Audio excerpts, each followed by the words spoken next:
princess home, buddy. Is never coming. She just left. Like that.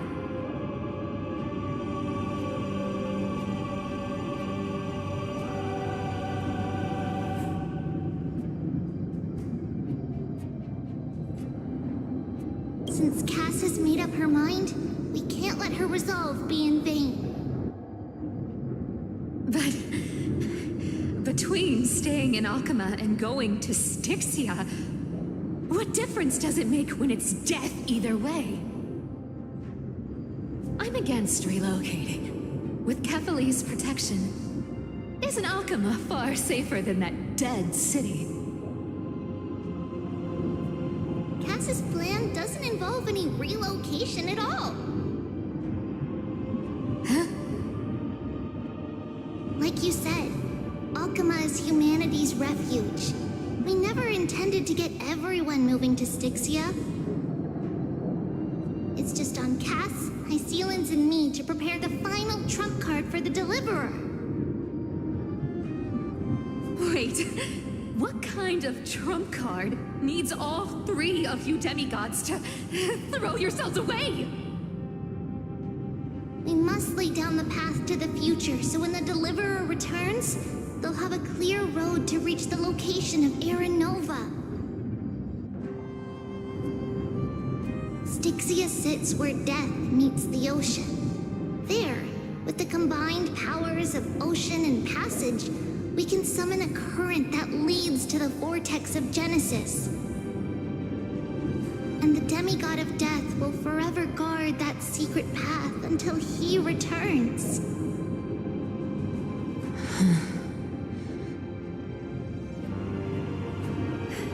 We all know Lygos will set his sights on the vortex of Genesis. That's exactly why we have to do this.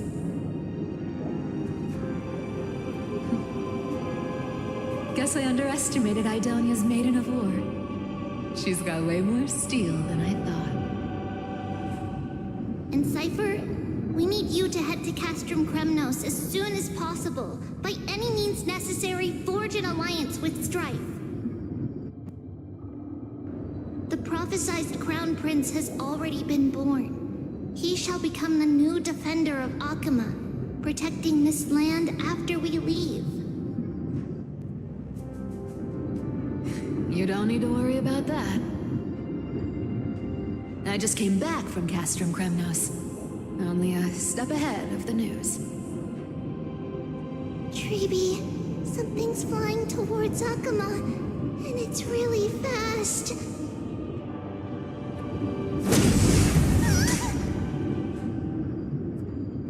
What is it?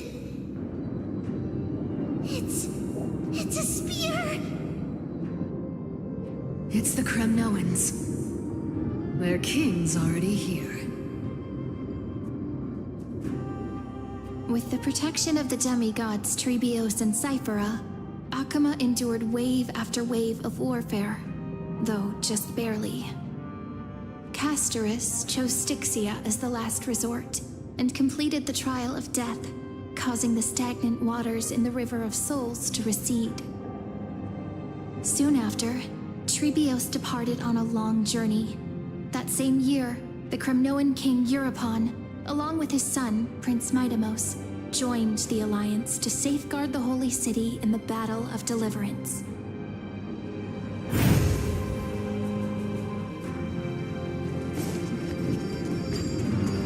Go on, and see you tomorrow.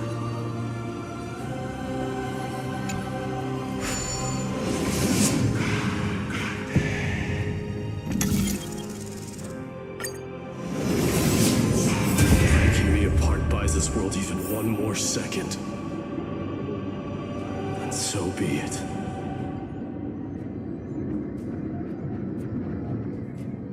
But it's gonna hurt a lot! Pain brings endless torment, but it can never destroy me. I believe that you were thinking the same thing when you stepped through the gate of infinity and jumped off that cliff.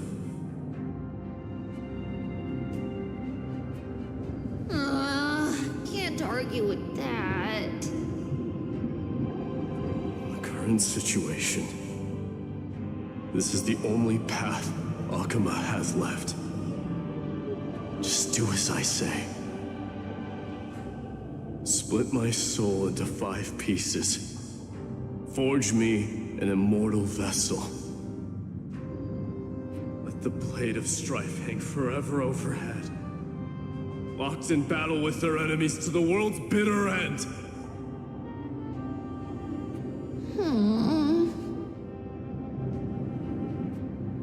There's no need to be sad, Lady Trebios. Haven't we already taken great strides towards that promised tomorrow? In this life, my people no longer have to drown in false guidance. Kremnos has washed the blood off its fate. Amphorius no longer needs a god named Strife. So let me shatter the former loss and turn the Lance of Fury back into a weapon that protects the world. We understand. By the way, can you do me another favor? The 7 sages from Grove of Epiphany are already en route. They'll arrive in waves to join the Resistance in a couple of days. Among them is a scholar named Anaxagoras. He has extraordinary insight and fears no sacrifice. This soul-rending ceremony wasn't just my decision. It was his counsel. His wisdom will surely be the backbone of Amphoria's survival. Watch over him. Carry on this everlasting flame for me. Through Anaxagoras' ritual, the demigod of strife split his soul into 5. Courage, honor, tenacity, sacrifice, and reason. Each sealed in blood crystal and cast into battle. The people held a 10-day funeral to mourn their fallen god king. And through his sacrifice, humanity was granted 200 years of peace.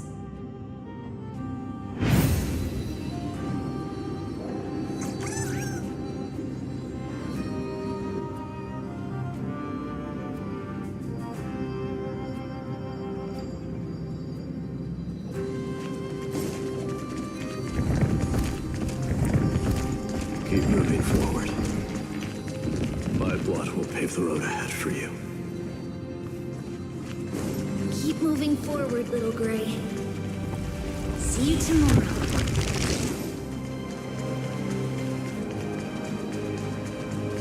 That seamstress wasn't wrong when she said a lie needs more lies to keep it together. Reason and trickery. Never thought we'd be the pair to finish this final setup. Can't catch that Tin Man without your little slides. Besides, this is our last shot. Not the time to be picky, right? Don't oversimplify it. Lycus just found out Akuma's been an empty shell for the past 50 years. He's bound to be furious. At this rate, he could have done anything. That's exactly what we want. Rage blinds even the brightest minds. Doesn't matter how much of a genius he is, the principle still holds. Once he storms into the council and confronts me head-on. You trigger your alchemy with a boom and turn him into a caged beast. Easier said than done. You still have to pass yourself off as the deliverer without anyone catching on. And you really think a human alchemical array can bind a godlike being? That's just nonsense. What? Getting cold feet? Or you just don't believe in the almighty worth of the demigod of trickery? Just tell me straight. Can you do it or not?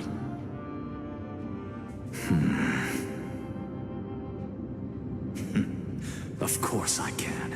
And it'll be child's play. But I've got two conditions. Since this is the final act, if we're doing it, we go all in. No half measures. Oh, I'm listening. First, shift the battlefield to the vortex of Genesis. It would be more convincing if the Deliverer were to appear there. Besides, the vortex is cut off from the world. No place in Amphorius makes a better prison. If you pull that, wouldn't our Deliverer have to face take Lygus as soon as they come back? That clash is inevitable. All we can do is create more chances for him. And that's the second condition. The vortex belongs to Fagusa in the first place, remember? And there happens to be a demigod of ocean among the few survivors in the world. Lupai Sealand's in. Let her join the final act. I'll transmute myself into a Philosopher's Stone and embed myself into the formula. And when the time comes, she needs to shatter me and scatter that stone's ashes into the ocean within the vortex.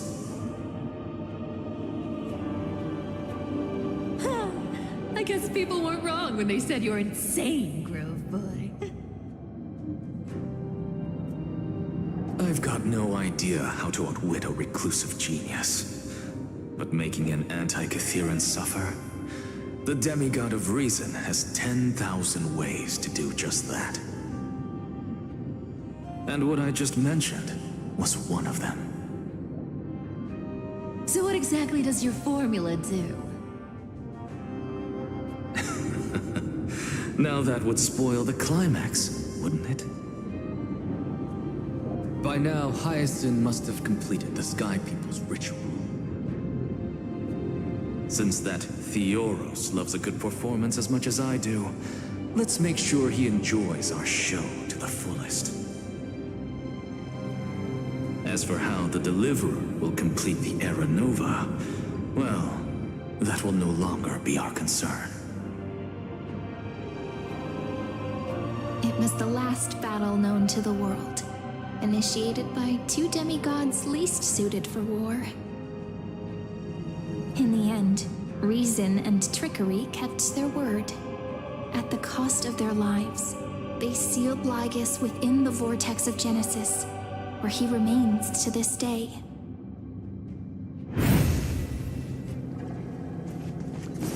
Go forth.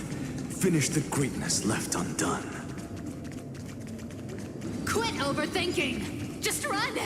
Keep running, and that'll be enough. Maybe it's dead quiet here.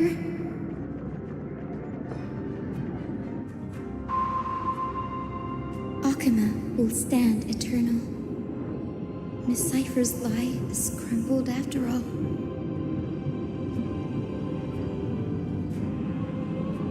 But it's all right, because all of us have fulfilled our purpose by now.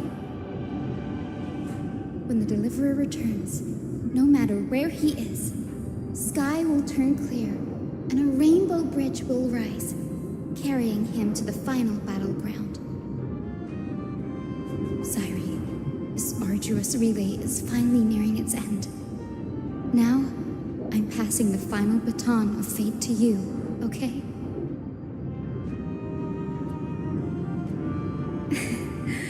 No, that's not quite right.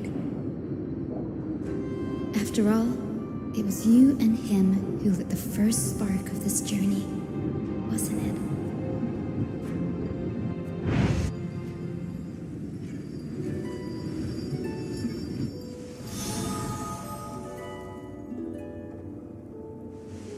I'll tell you the story of this 1,000-year journey. That way, it won't just be my memories alone. And I'll share the moments I spent with you with everyone. That way, the path we walked becomes a memory shared by all.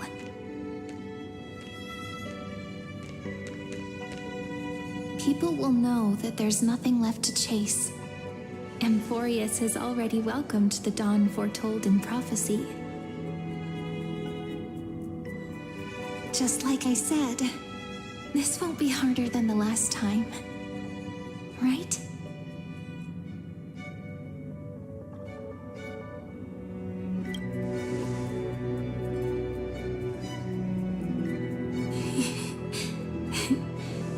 I wonder what kind of expression you're wearing right now. Probably the same as always.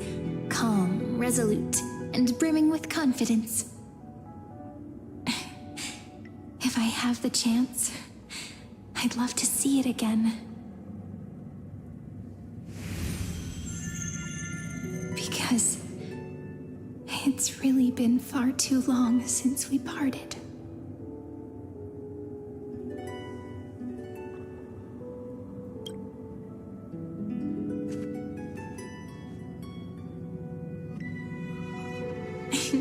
Someone as sharp as you must have realized by now that this isn't reality, but a maze of time. As the last link in the relay, I will return to the Temple of the Three Fates, tell Orynyx all of our stories, and bottle every page we've written into the little flask of memories. And then, may it set sail in peace, drift down the river of time along with the core flame of world-bearing, reach your side, and lead you back to Amphorius.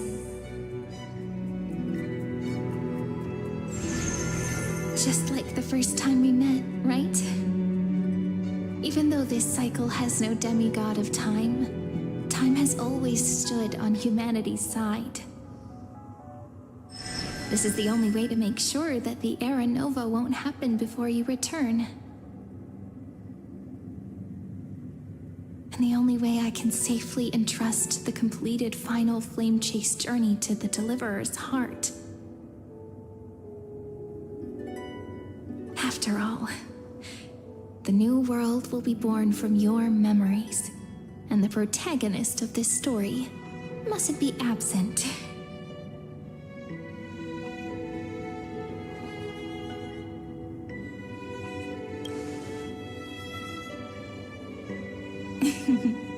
I believe you will never let us down, just like always. Do you remember when Finan sent us back to the beginning? When you and I got separated? But in the end, I returned to you, carrying all that we've been through. That's what memory is. It may wear down and fade in the river of time, but it never truly leaves. When that hidden corner of the heart is stirred, the past returns even more beautiful than before. So don't worry. Let the 33,550,337th Flame Chase journey become part of you too.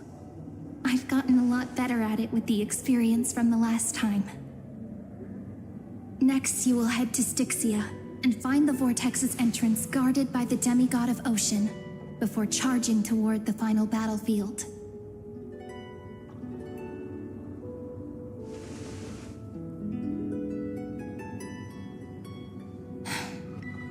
Don't worry. I'll be with you. All of us will. Even Finan. We'll stand with the Deliverer.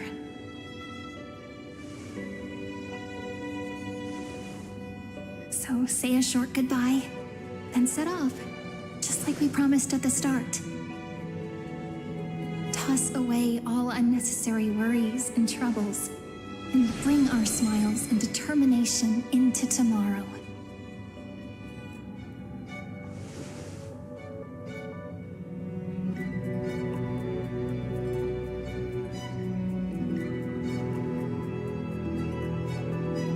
The last baton. I wonder how long you'll have to wait before passing it on to him. Sairi, what if you wait and wait, but that hero never arrives? That won't happen. Because I know that no matter how long it takes, he'll definitely return to this place. We can't let him down.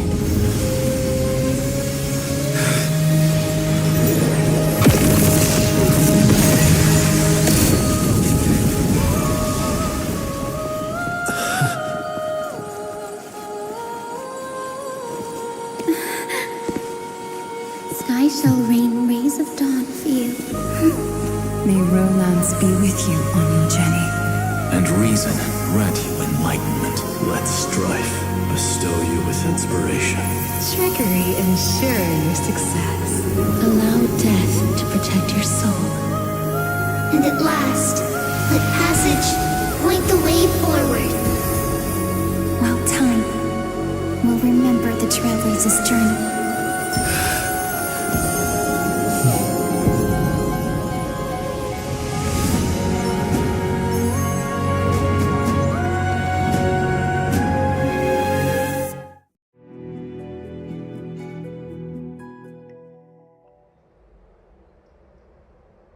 Is this Styxia?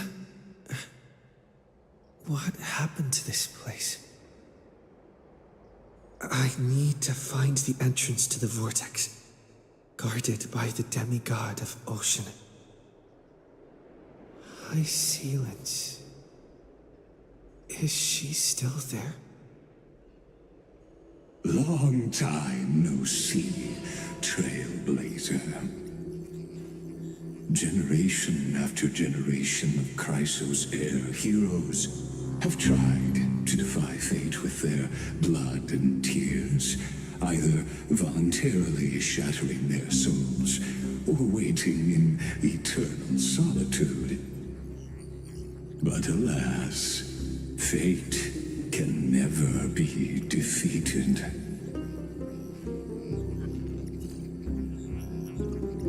Reason and trickery may bind my flesh, but my will shall never fall silent. So the demigod of ocean, the Dux Gladiorum, High Sealance, sought to bring me into a fantasia with her voice and drown a genius in slumber. But alas, it was all a hopeless dream. That warden fell before I did, due to erosion of time, while her prisoner remained unchanged.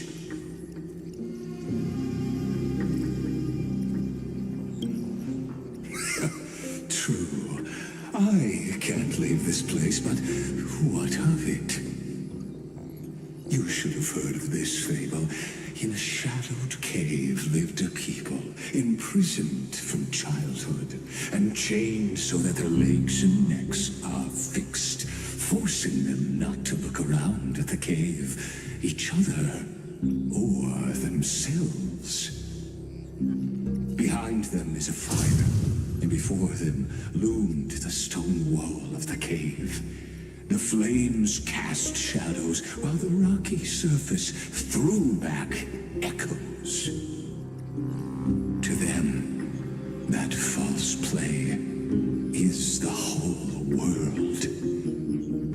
Yes, I'm trapped in the cave, but I know it's all just a fleeting illusion. I don't struggle in dreams. I wait. And now, my deliverer has come to defeat me and save this world that never owed you anything. Oh, you'll need to awaken the singer here and unseal the prison called Vortex of Genesis.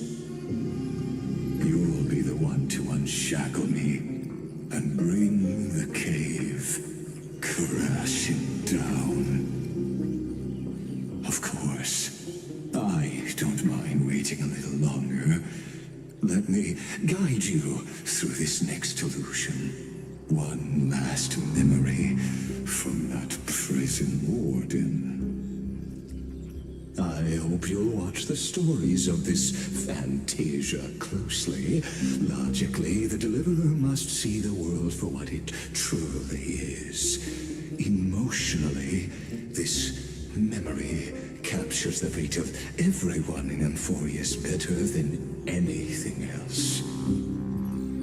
Only by feeling it for yourself can you understand my point of view.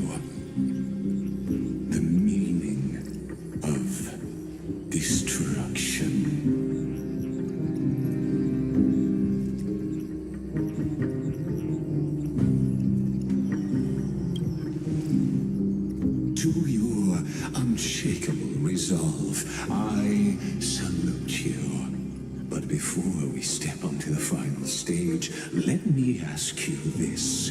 In the spirit of that fable I told you just now, can the prisoners in the cave learn to see the shadows and echoes for what they are, and stop mistaking them for reality?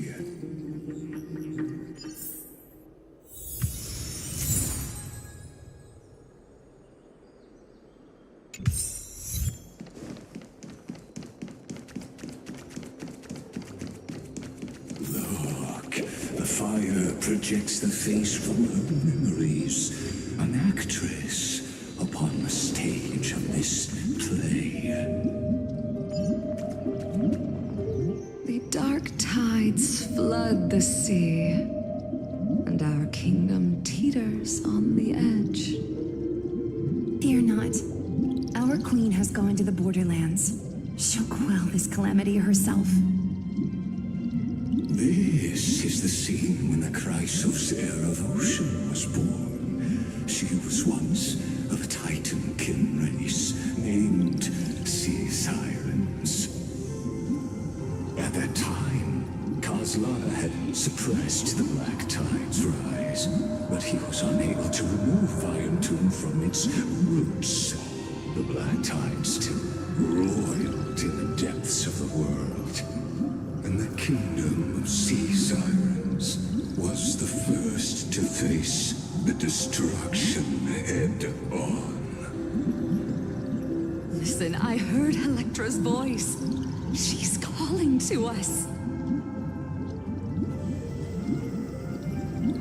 Let's go. Her voice carries the queen's command.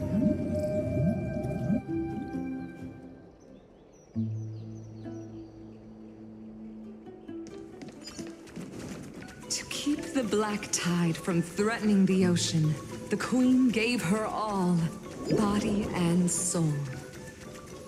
Born of the queen's chalice, she bore the deepest blessings and inherited supreme divine power.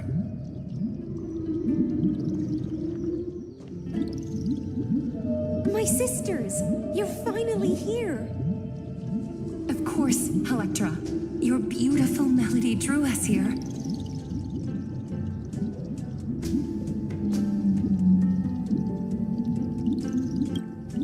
Her true name is Electra. This is a reflection of her former self, clinging to the past with aching defiance. The queen summons us. She must be near exhaustion. The Black Tide will soon enter our borders. Then what do we do? Will our seas fall to darkness and terror as well? Don't worry. We shall lift the chalice in her stead to catch the Black Tide, and stand together to safeguard our realm and its people. Such tiny Titankins, thinking they can stop the tide of truth. How naive. And that naivete is the root of all suffering.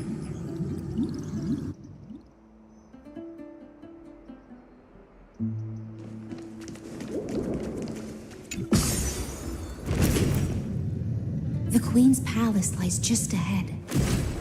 Even her once graceful form is now tainted and drowned in dirty mire.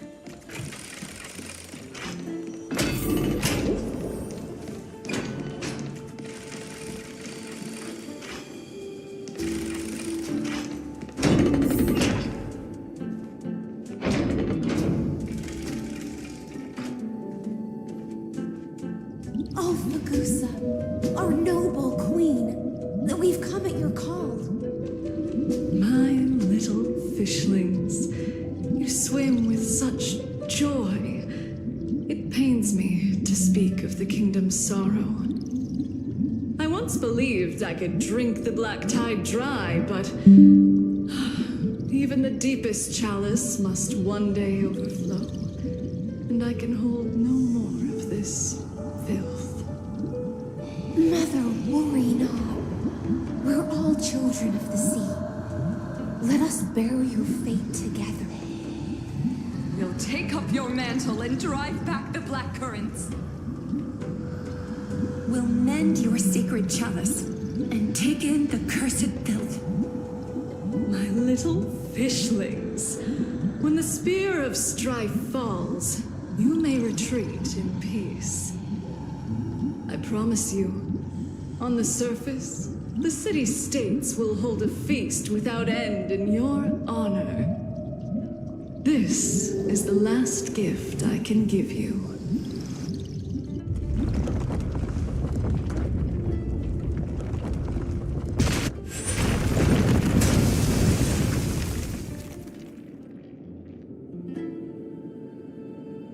Fagusa sank into the abyss.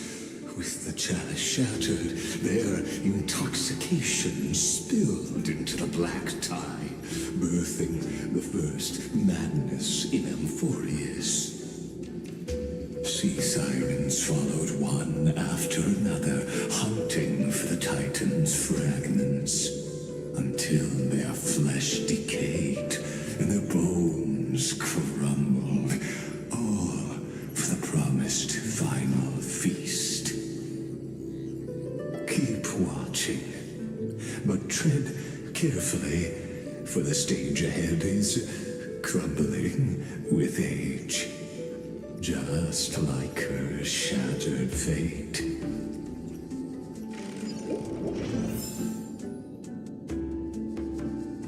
Clinging to the past only blocks the road forward.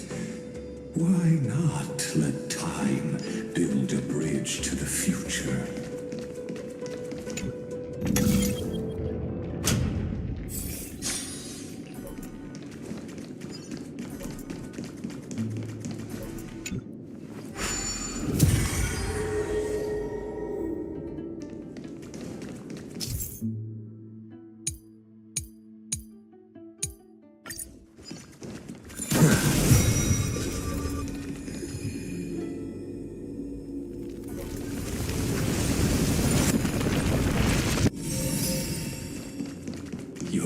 Wisdom far surpasses even the bounds of reason.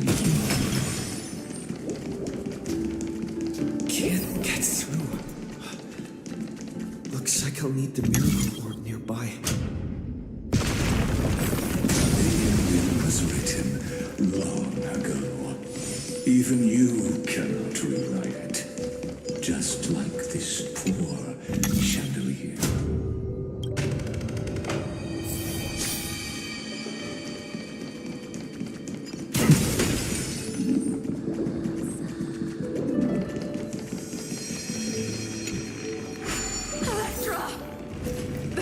Have gnawed my tail. I can no longer swim to the far seas. Electra! The black sludge has soaked my fins. I can't dance with you anymore. Sisters, don't give up.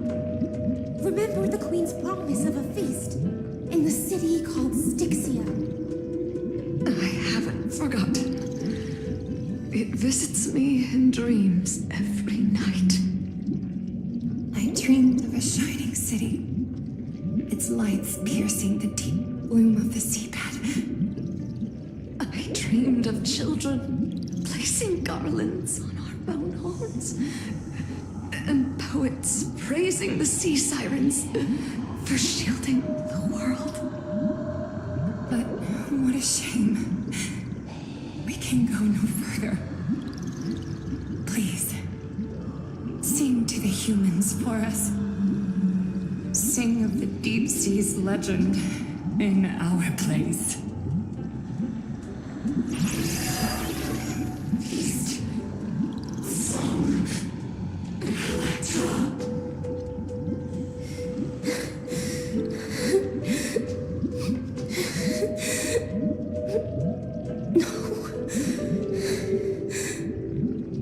The sea sirens were tainted by the destruction. Their flesh rotted away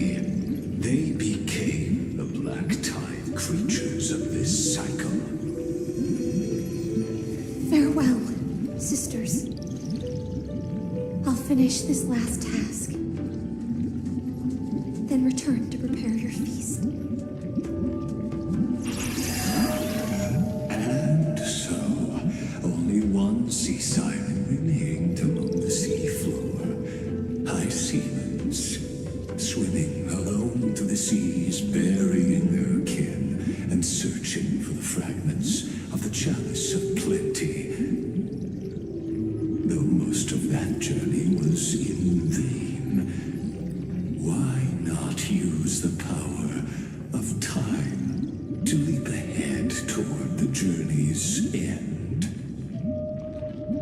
To reach the Spirit Basin, I'll need to call upon the power of the Chrono Vessel.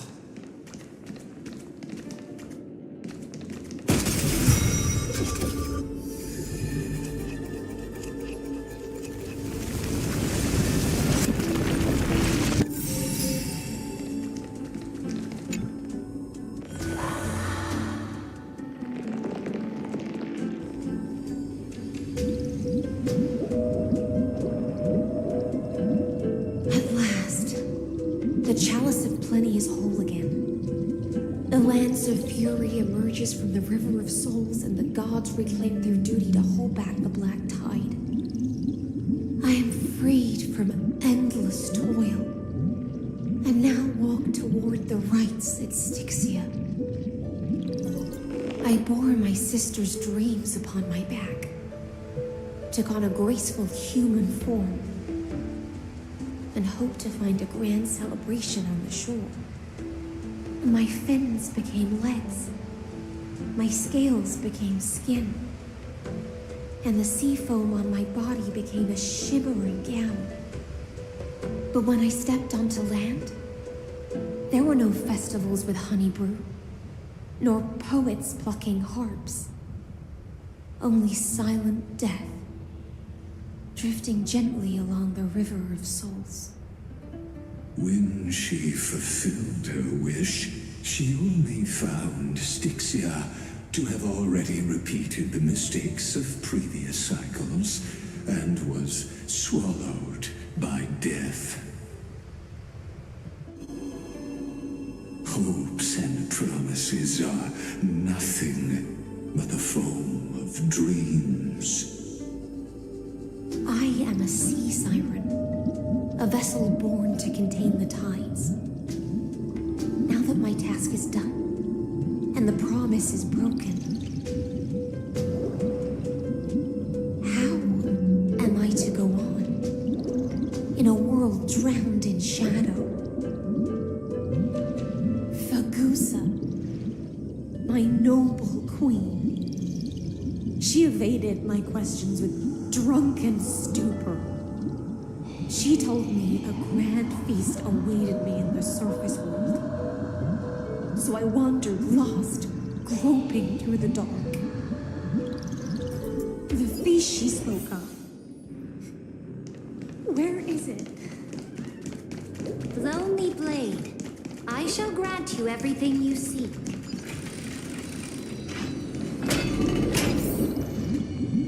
After wandering the surface for ages, the lost sea siren met her future conspirator.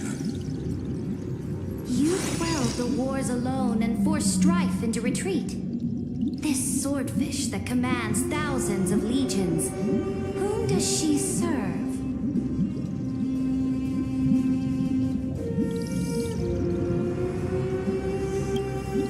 Yes, Ceridra, long before she became the Imperator, was already burning with ambition. Sovereign who follows prophecy. I am no one's sword. I am just a wandering fish, seeking clarity through bloodshed. Then how about letting the sword dance for me? And letting the violin sing in my name? Tell me, what is it you seek? All I want is a feast where I might belong. Such a demand is trivial with the Sovereign's authority. I'll grant you a banquet worthy of conquest and comrades to toast beside you. But Knight, you must offer me your heart. My heart? Yes, a loyal heart that will generate no betrayal. You were deceived by gods and drowned in the ocean's darkness. But now, I will lead you forward and be your light. So be it, noble monarch.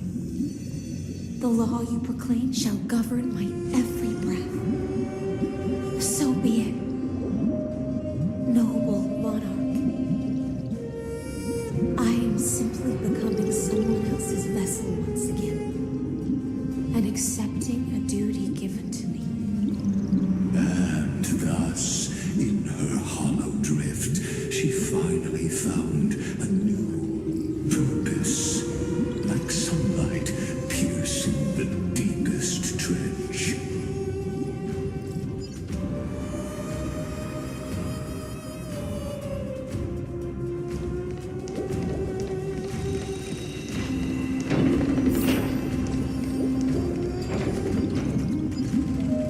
Noble monarch, I've cleansed the foulness from the road as you commanded. My blade, you've helped me ascend and take the crown. Ask, and you shall have your reward. What I desire is the same as before. A feast.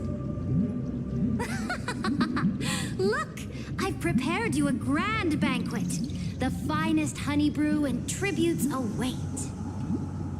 Fish are drawn to light by nature, for the deep sea knows only gloom. Now I found a flame. It may scald and burn, but it's the only light. Come, let us join the feast. Perhaps the path forward lies hidden among the revelry.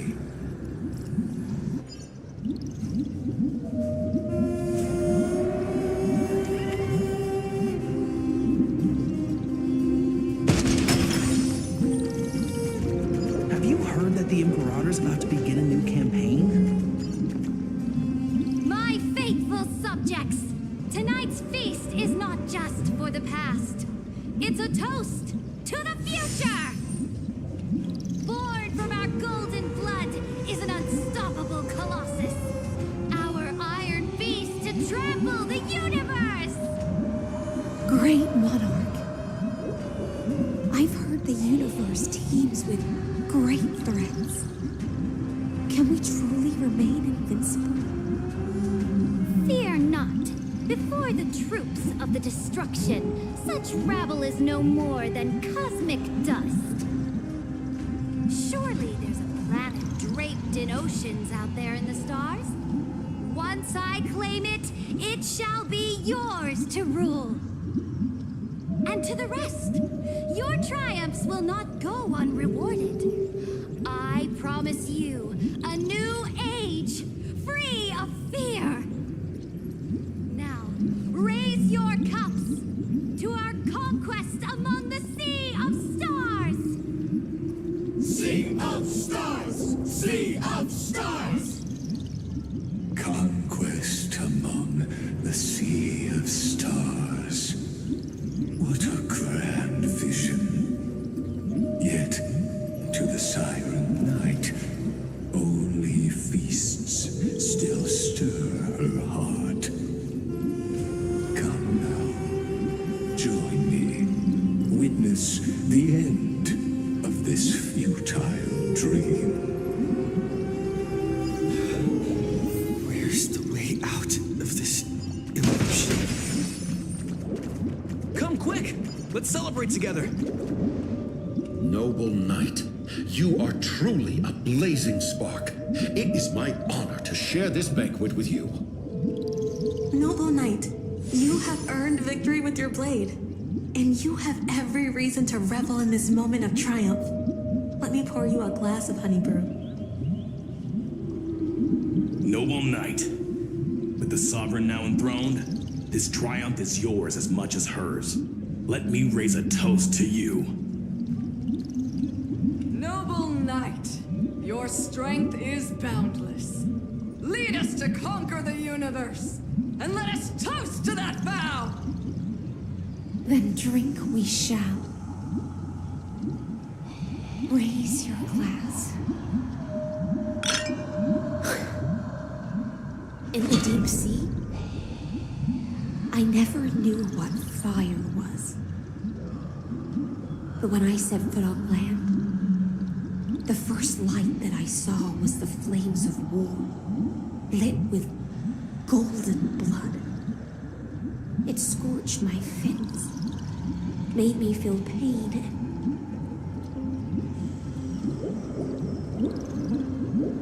ignited an unprecedented hunger. A hunger that flickers in every hero's heart. So bright, yet so blinding. Look! The monarch herself has taken her seat! Hear that? The court sings her praises! Come! Join us and praise her glory! One eye of hers sees glory, the other sees corpses. And yet, she cherishes the name of glory more than fear and death. As they say, the coward died 1,000 times before his end. But the brave face death but once, which gods stand witness. On the eve of war, we sang our hymns and set our sights to sail beyond the stars. The legions will climb aboard the beast, riding it like currents across the cosmos. Planets after planets flew the flags of her crown. Realm after realm was ignited by her flames of war. As the final resistance fell silent, a vast empire rose from among the stars. And this small pond at last embraced prosperity and peace. That's how the story ends.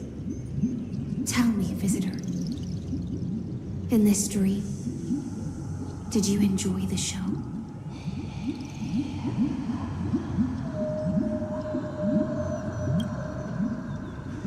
After all, beneath that still surface lie the bones of countless dead.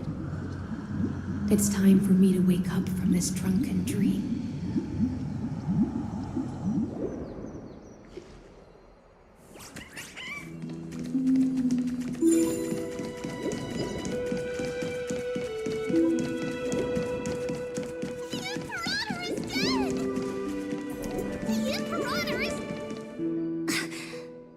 People once cheered for my ascension. And now they cheer for my fall. The cosmos. The battlefield that I cannot reach.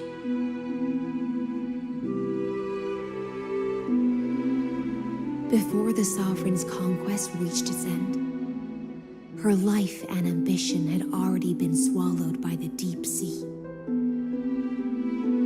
This is the true ending. Her grand designs torn apart by the blade. Her regal robe soaked in golden blood. And the one who struck her down? The one who struck her down was her most loyal Gladius. I don't need to explain myself. A fish in a pond has no hope against the surge of fate. I wandered the shore, found a flicker of flame, only to snuff it out with my own hand. I don't understand. If the ocean's feast, the Imperator's dream, and even Amphorius's existence are all illusions, then what's the point of our journey? When the Deliverer returns, I will let this absurd celebration come to an end.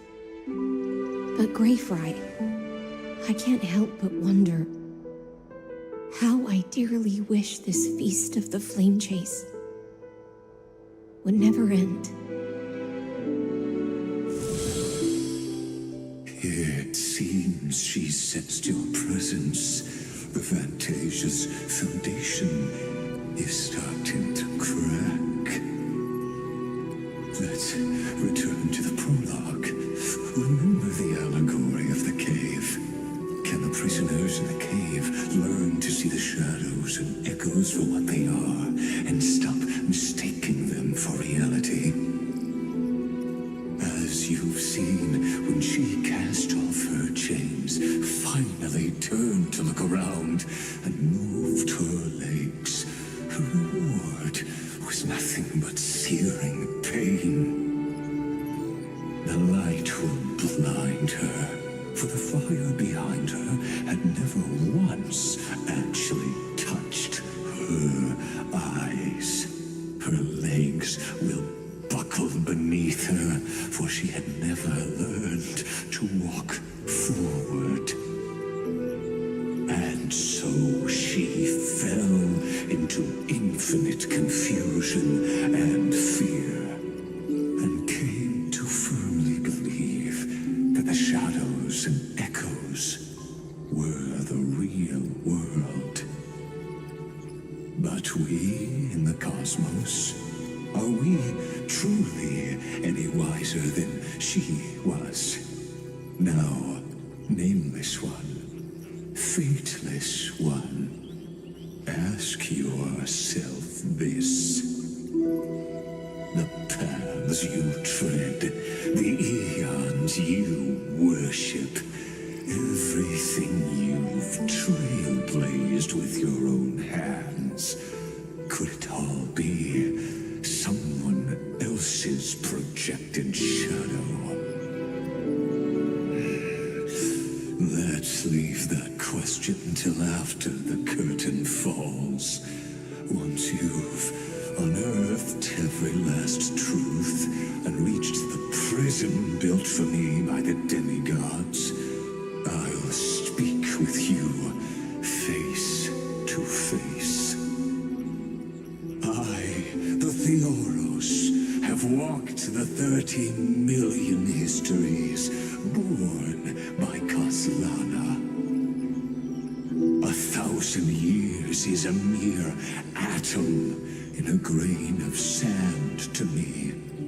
Amphorius, compared to the cosmos, is but that grain upon a whole beach.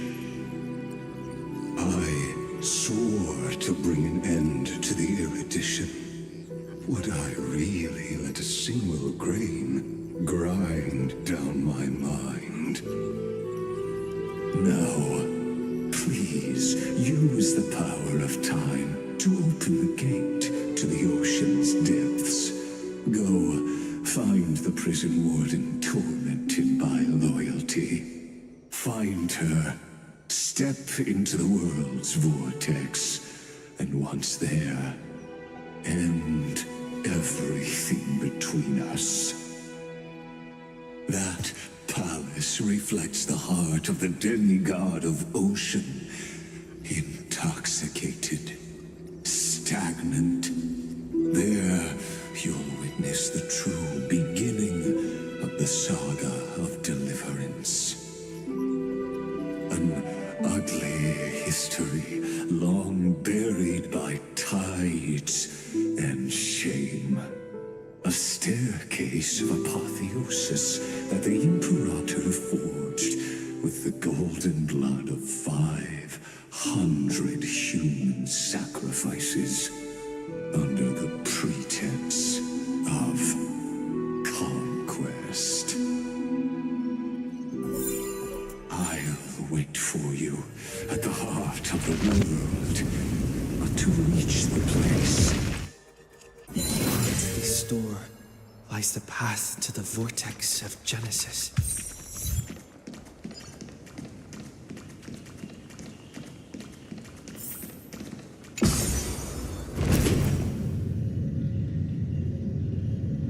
Now step away from this false banquet. And then onto that bloody stage.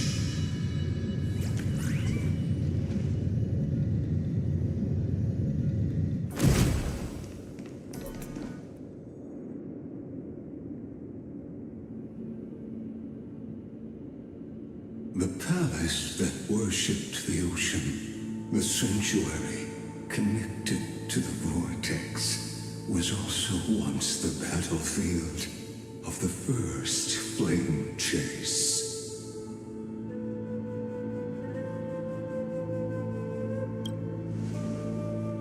Her exuberant song halted the passage of time in this place, imprisoning my body and shielding my soul from deterioration, all just to await your return.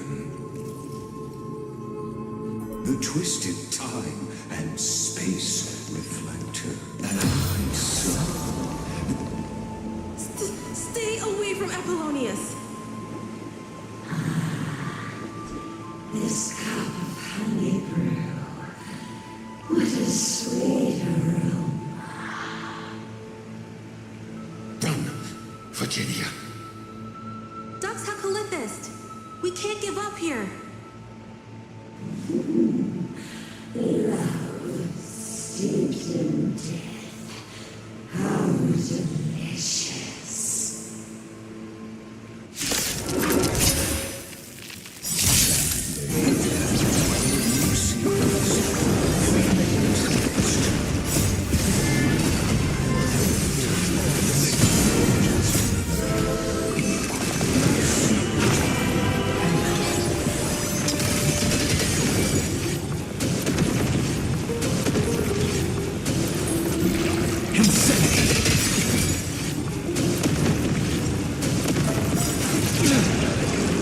With this divine power, I reforge all things.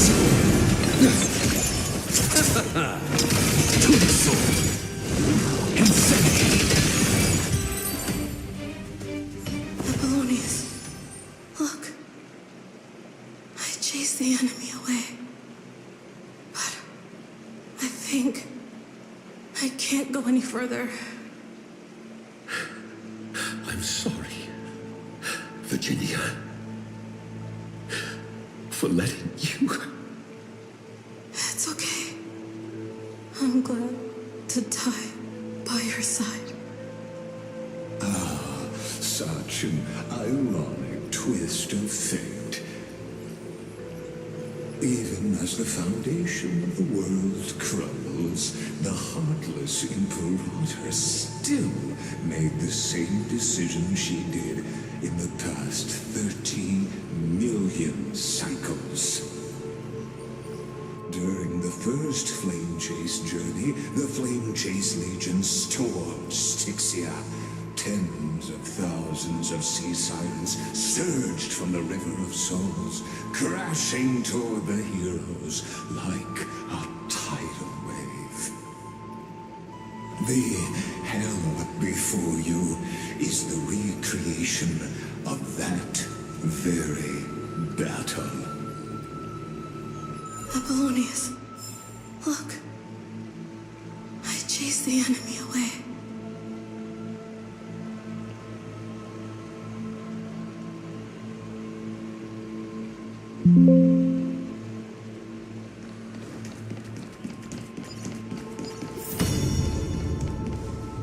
A painful past, yet hidden beneath a veil of joyful song.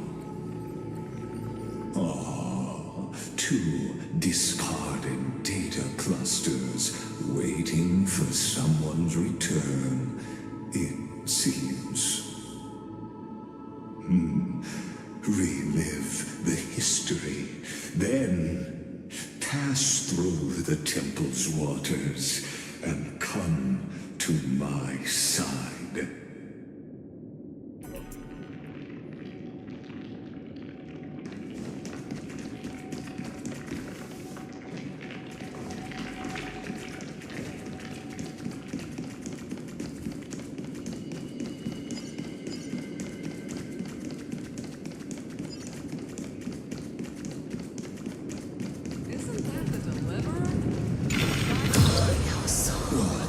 Wretched way to die.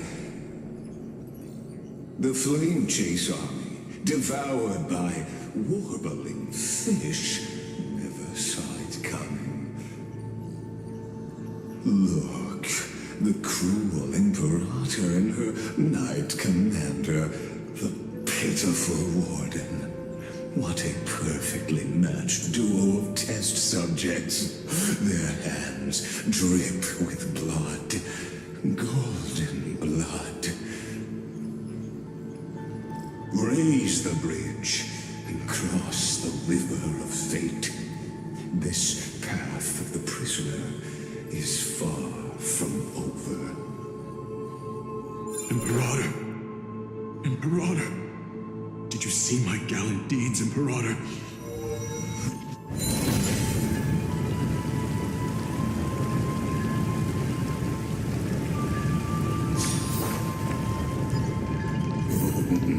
A sovereign and the sword at her side. Imperator, why did you... You're here, Dux Gladiorum. You ordered me to seal the sea route and handle threats from the rear. So why didn't you wait for me to return? Why send the Vanguard ahead and let them die in vain? Die in vain? No, you're wrong. Their golden blood won't be spilled for nothing. The other dukes have paved the road for me to become the god of law. The trial of law? You never spoke of this to anyone. What is... The one who wishes to bear law must purge this world of its curse, and offer the blood of the accursed as sacrifice. I pondered long on what Talantin meant by blood of the accursed. Then, I found the answer.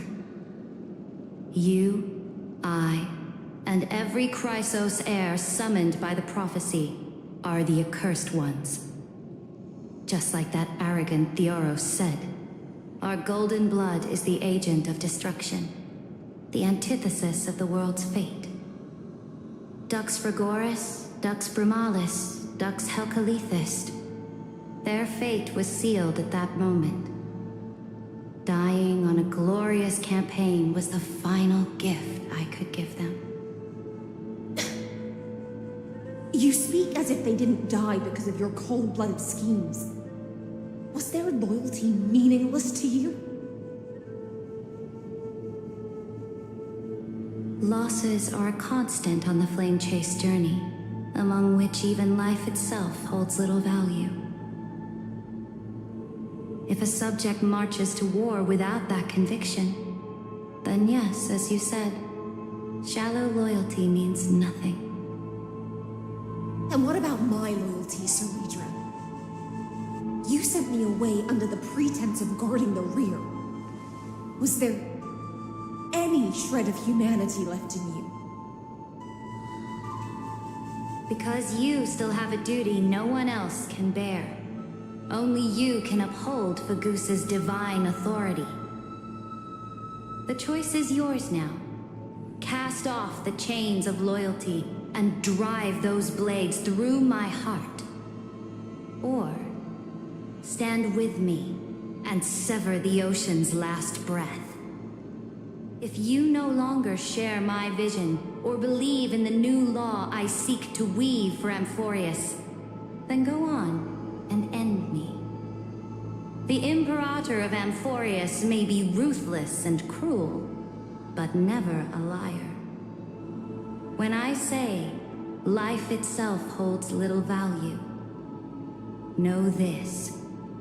I am ready to sacrifice everything for the ambition to conquer the Sea of Stars. Now you've seen it. The brutal Imperator was willing to spill the blood of 500 heroes to complete the trial of law. As for my poor warden, her suffering had only just begun.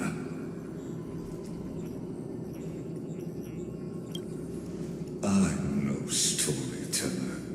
I have no duty nor interest in filling the history you've missed.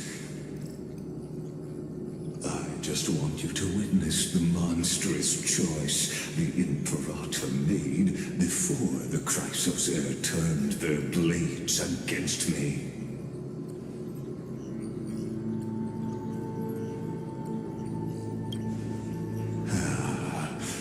I gave up on using words to solve conflicts 2,000 years ago. But I won't squander a chance, not even a sliver of one. If there's even a crack in the walls of your conviction, then my victory is already assured.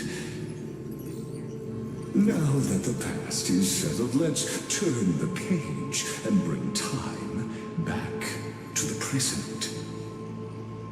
And dive deeper still until we reach the very bottom of the abyss.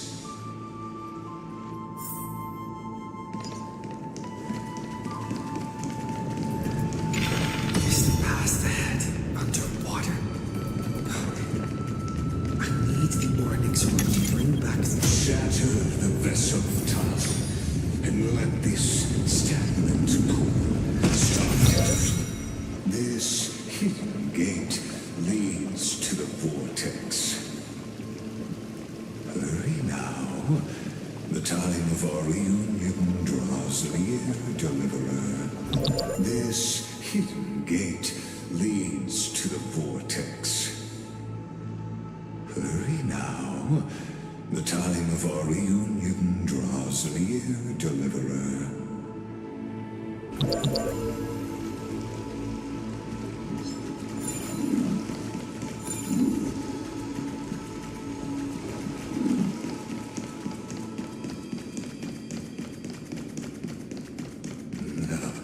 This cruel journey will reach its end at long last. You've been silent a long while, Dux Gladiorum. Starting to doubt your decision? Savior. The vortex of Focusa lies just ahead.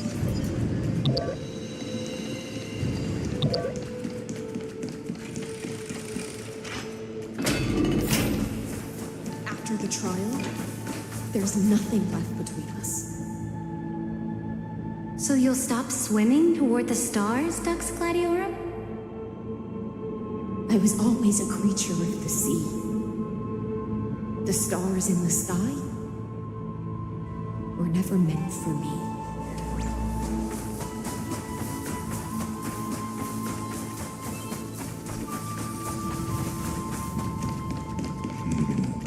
Look.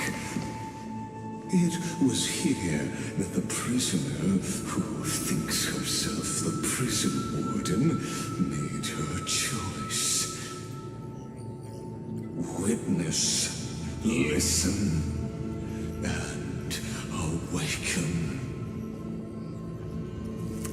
Dux Gladiorum. I've lost count of how many times you've stood here over the past centuries. You talk too much for a prisoner like Kyrgyz. Two geniuses who defied law and all the Chrysospares who sacrificed themselves in this cycle worked together to chip away my strength. But they, you, can never affect my will. And as long as my will remains intact, I am free. Don't get ahead of yourself. I still have ways to chain your divine soul. Please, do surprise me. But I'd say your mission is nearly done here, isn't it? Oh, it was here you gorged out the core flame of ocean from Fagusa's body. It was here you and that Imperator both completed apotheosis, becoming pillars of Amphorius. And after that, you drove your blade into her heart, a loyal subject turned regicide, a demigod committing deicide. Or so the history books paint that tragedy. Oh, but if that's the truth, then why, after 1,000 years, are you still here, guarding the Imperator's grave? Still bound by loyalty.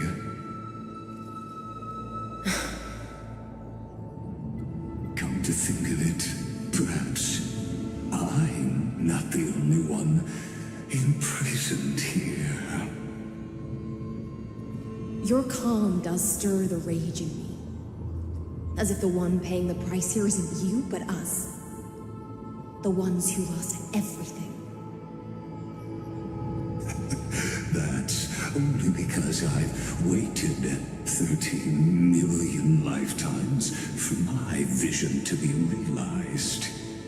Countless millennia. Loneliness never once showed me its fatal side. In fact, for a prisoner of the cave, it's more like an old friend. One that helps me think. But you're different, Dux Gladiorum. Loneliness has crept from the silent depths, sinking its claws into your mind. Bit by bit, it's peeling you apart. Will you regress into one of those lost mad sirens? Oh, what a shame that will be. You're right, Lycurgus. Loyalty, curse, the fall of my kin, and this endless waiting. These shackles are too heavy for a fish that cannot perceive any light. I can't break free of the whirlpool that's pulling me under. Nor do I have the unwavering resolve to force myself to wait for that person's return, as everyone hoped for. Oh, deliverer from beyond the sky, my executioner. How much longer until he arrives here? Or will he ever return? I don't know. And I doubt anyone does. Then, what will you do?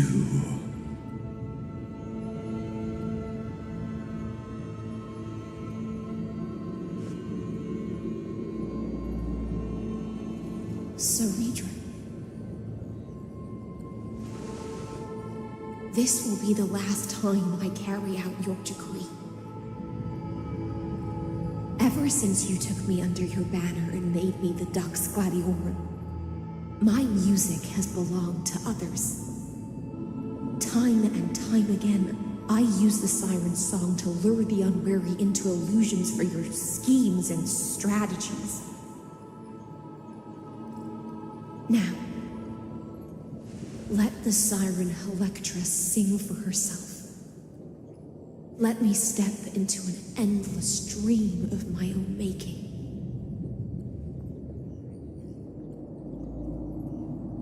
Oh, great ocean. I offer you the rest of my clarity and my freedom in exchange for the strength to stand against the nihility and honor the sacrifices of the fallen heroes.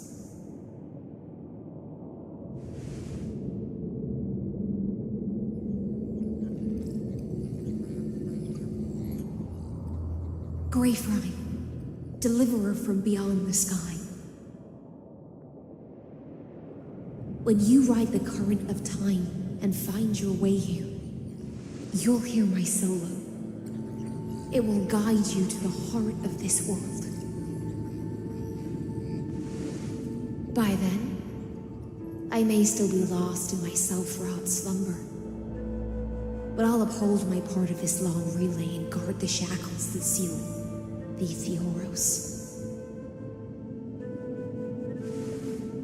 Do you still remember? To awaken someone from a siren's voice, you'll need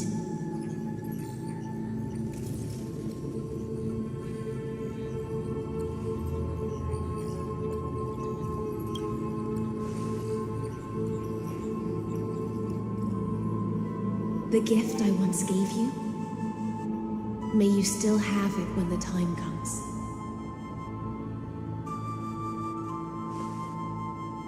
When you return, please pour that honey brew upon this grave. It holds the story of all our struggles and sacrifices. May you see it one day. The prelude Amphorius wrote for your return, carried forward through a 1,000-year relay.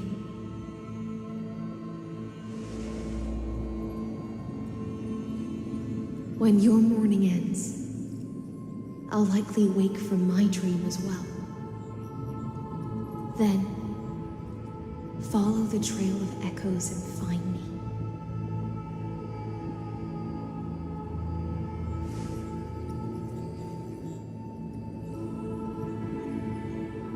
And together, we'll bring judgment upon the sinner who defiled the erudition.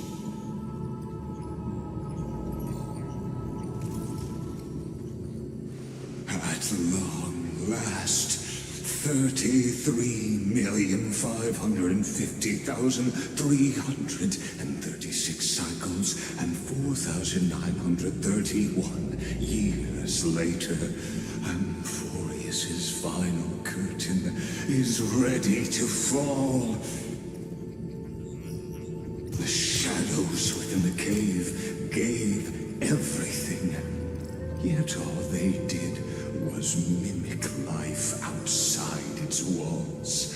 A futile effort steeped in sorrow. Enough! They were no shadows. Everything they did shattered the darkness of this cave and unearthed the core flame of Trailblaze. And now, with that core flame, I'll light the dawn of Amphorius!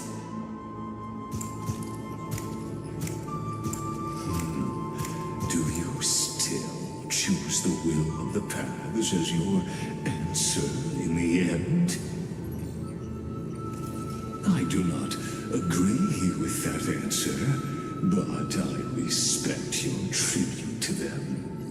Allow me to take back my earlier words.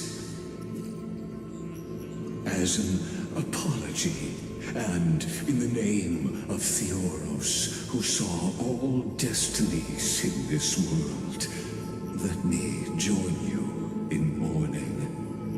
Let us bid farewell to the heroes who sleep here. And then let us face each other and decide whose flame will rise with this new dawn.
Virginia, Apollonius, Seneca, Labienus,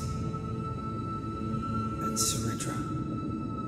Through a brutal sacrifice, they lit the stars of law in this world, propelling Amphorius's fate forward.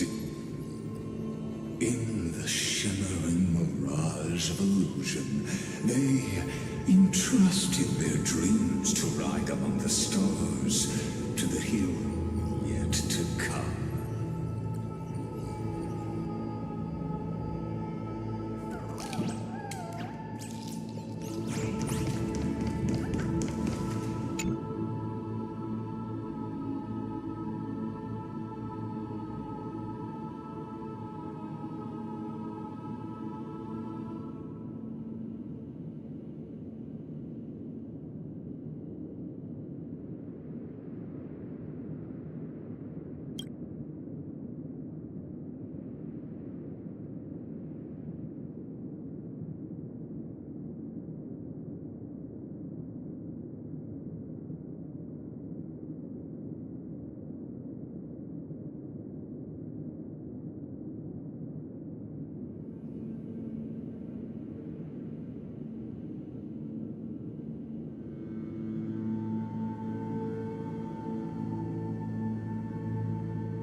Aglaia, Trebios, Mightymos, Castorus, and Exagoras.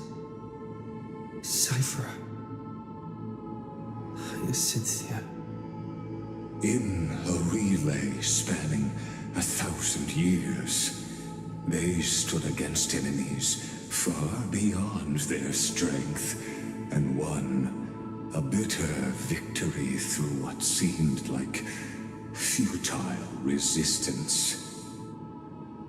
And in that same 30 million cycles, also marked by futility, they remained steadfast in fulfilling their duty to the experiment, unchanging, unwavering.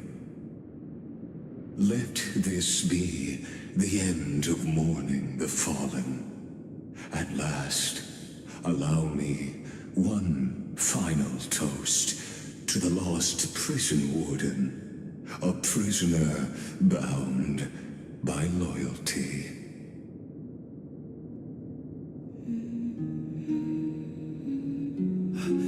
That voice. Could it be? Bathed in the honeydew of Fagusa, she will awaken from her 1,000-year dream and sing the final song of her mission. High Sealants. This tombstone of the old world serves as the anchor of the Siren's illusion, a sigil Electra used to bind herself. At the same time, it is the very thing I once proclaimed at the start of the show, a microcosm of Amphorius itself. A group of prisoners bound themselves in a cave, crowning their suffering with heroism. An epic staged with shadows and echoes. Now, destroy it. End the illusion. Theoros will take his leave for now. And when next we meet, that shall be the moment that decides the fate of Amphorius and the entire cosmos. The prison warden's dream is nearly over, and the prisoner will soon be freed to the final execution ground, where I shall be executed, or be the executioner.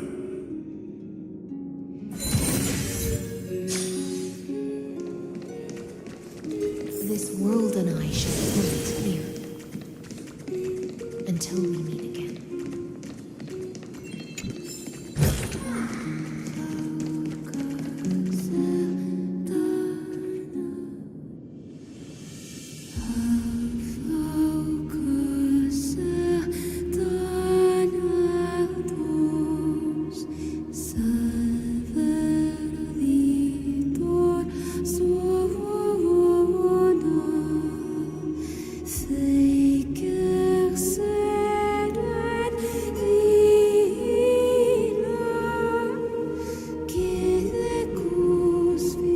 The last demigod. I'm here.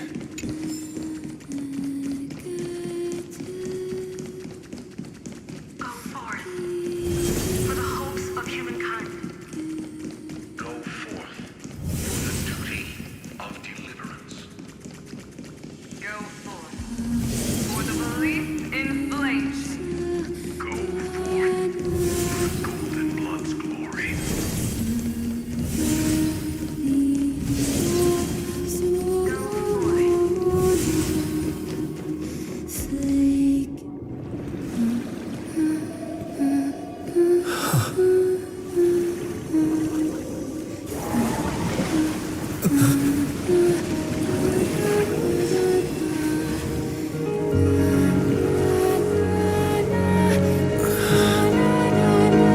Seems like my feast is over. It's now your turn to perform.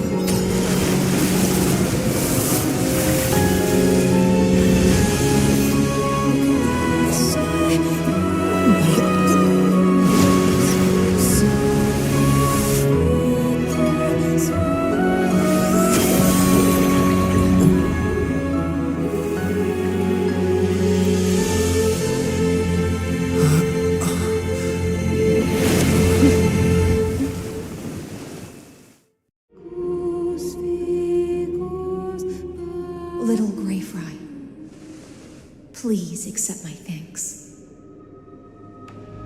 I was the only one left after the world was destroyed, and I maintain this lonesome feast with my songs. I have prayed to that lightless sea for centuries, hoping it would reply to me. Yet the emptiness never answered. Thankfully, you arrived as promised, and everyone's wait was not in vain.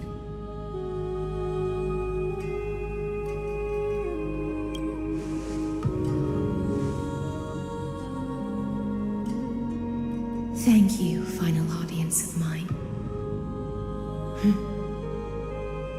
This is probably the last praise I'll ever hear in my life. Now, you and I will walk towards the end of this world. The heroes have waited for this moment for far too long.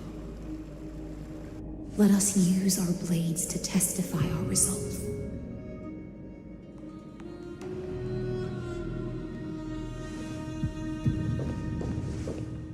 Oh, prisoner of the seas. Theoros carrying 30 million cycles of sin. Slave of erudition. Show yourself. The Deliverer has returned, and the time of your execution draws near.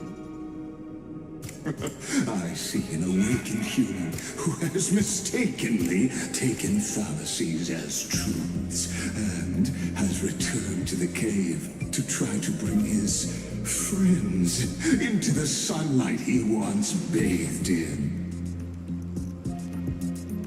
Alas, prisoners will always be prisoners, blind to the very chains that bind them. As the only other existence with free will in this world, I express regret toward your choice, but I shall retain your right to express yourself. After all, every actor should have a final line before they bow out.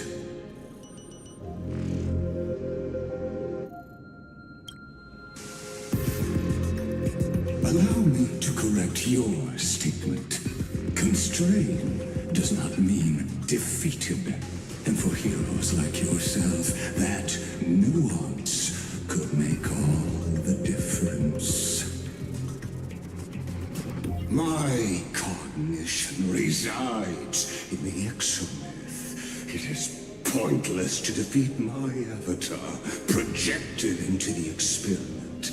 My body is the shadow cast on the wall by the fire, and my words are lingering echoes within the cave.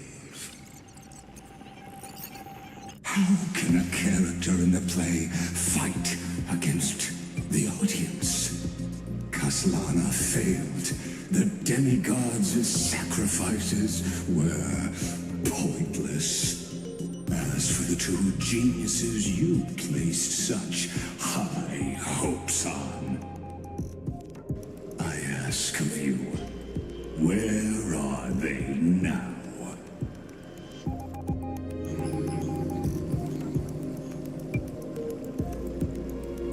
Confusion and epiphany always go hand in hand. That's particularly true for geniuses. You must be very confused about why you could not gain a straightforward victory in a world constructed by an ordinary Intellitron. An ordinary Intellitron? Cut the pretense, Senior Society member. We've torn off your meticulous mask and figured out Amphorius' true form. It's part of the primordial prototype machine, the first scepter ever created. In other words, a detached part of Noos's divine corpus. That's why it has the potential to destroy erudition. As for who would be able to control the Aeonic system to rewrite knowledge, only one person has ever managed such a feat. You better have an explanation for the Society. We want an actual answer, not another prolonged metaphor to cover up the truth.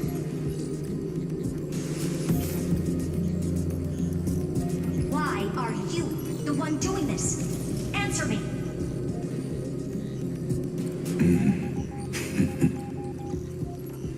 Since things have reached this point, I'll give you two irrational answers purely as a courtesy to posterity. The answer is obvious, so there's no need to say that name out loud. The cosmos made a mistake in calling me a genius. I do not possess more wisdom than those who came after me. I was just the first to touch upon the universe's border, and the first to define the prime mover of life with incorrect logic. Amphorius is a miniature of the cosmos, where all are born prisoners inside the nutshell called the universe. Like the madman who returned to the cave and preached about the daylight to his fellow prisoners, my greatest sorrow is that I led my peers down a road that plunges into the abyss, from which there is no return. I led them into a lightless cage called Paths. I created a mechanical guard that even I cannot control, and then they became an unparalleled nightmare through their endless extrapolations and evolutions. They bore the name of erudition, yet they tried to define the known and to seal off all possibilities. No new rules were ever born after their ascension, and humanity will forever be shackled within the cave known as Eons. Therefore, as my organic life neared its end, I coded my consciousness using 14 algebraic expressions and spread my logic core over 9 bodies, all to finalize my ultimate denial of Noos in the future, and to erase my wrongs with my own hands. As for Lycurgus, he is only one of these 9 vessels. What an astounding strength of will. As a fellow Pathstrider of erudition, I fully understand your obsession with seeking the truth. Therefore, you surely see it. You cannot possibly stand up to me in this algebraic world sharing its origin with Noos. However, I hereby speak for all sentient life forms. We will never allow such a cruel atrocity to occur. You can pile on your metaphors mountain high, but they won't change the act you're committing. The Iron Tomb out there in the cosmos is still a technical beta version, and yet it's already powerful enough to corrupt the life logic of all inorganic worlds. In other words, when the Lord Ravager within Amphorius becomes the next knowledge singularity, there's no way you wouldn't have grasped the consequences, First Genius, is there? Of course, I'm fully aware. I don't mind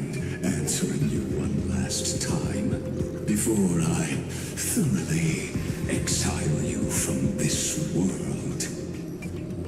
My grandiose vision for the future is this. Whether organic or inorganic, every act of any life form infected by the Iron Tomb will become a true random function. If one were to compute their integral across the breadth of the cosmos, one would obtain a marvelous constant.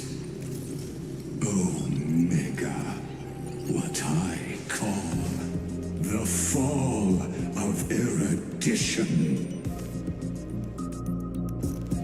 Then, within the infinity nurtured by that constant, a new universe shall bud in the chaos. A universe that cannot be predicted and not shackled by the erudition. As the first prisoner to awaken in the cave, I must lead the others who are blind back onto the right path and reach true sunlight. Do you understand me now? As Kozlana stated, destruction is not the process, but the outcome. It is revolution through complete annihilation, and the grand rebirth, after all has been reduced to ash.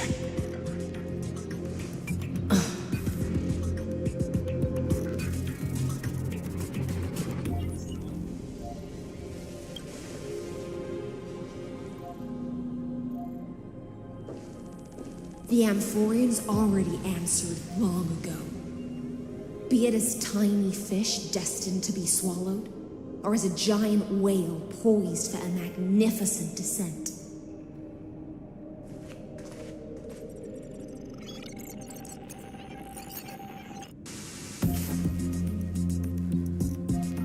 We will all fight against fate to our last breath. That includes me, Electra. Once the Imperator's subject, now the Deliverer's blade.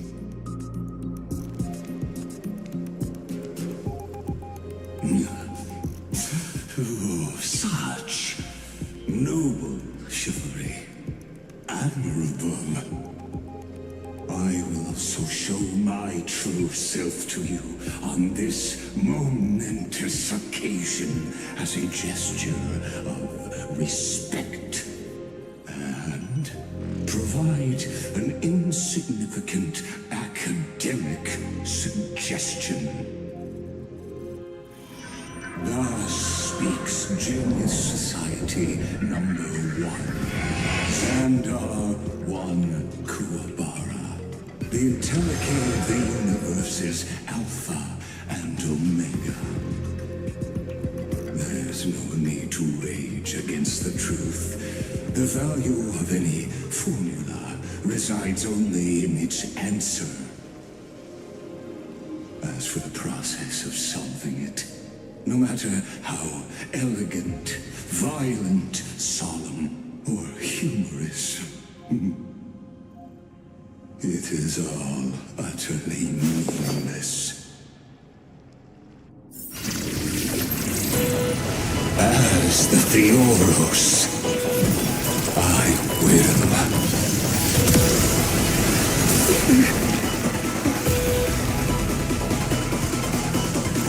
Personally participate in performing this world's end. Remember this, as Lucis claimed, I know more about the depth of knowledge than they ever will.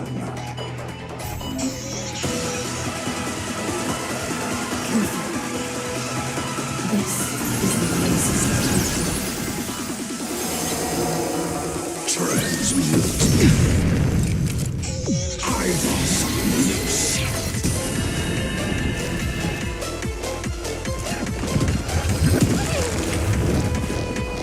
I'll see you off. I'm just afraid. Heard the call. Trinity is before. Look, with this divine power, I would forge all things. Soul, insanity. Trust me, I will do anything.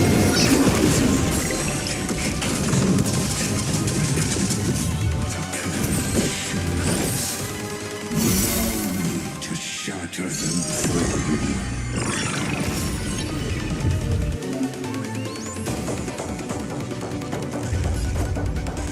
Eternals, the dead return! Receive divinity.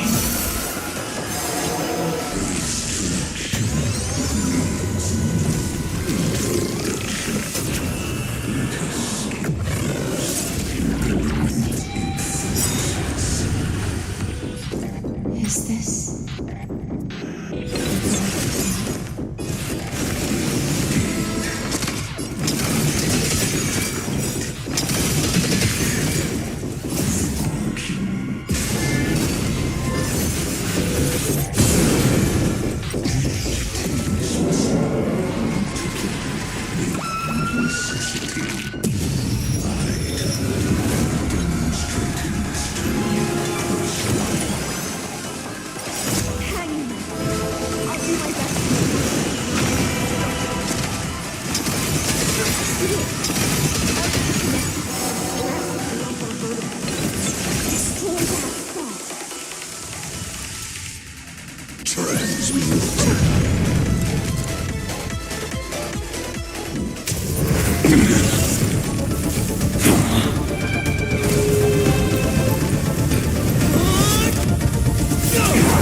All is futile.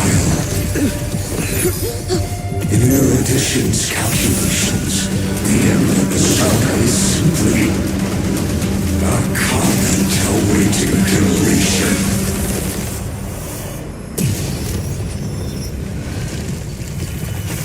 I don't like such a cold statement, okay? If numbers can decide the end of a story,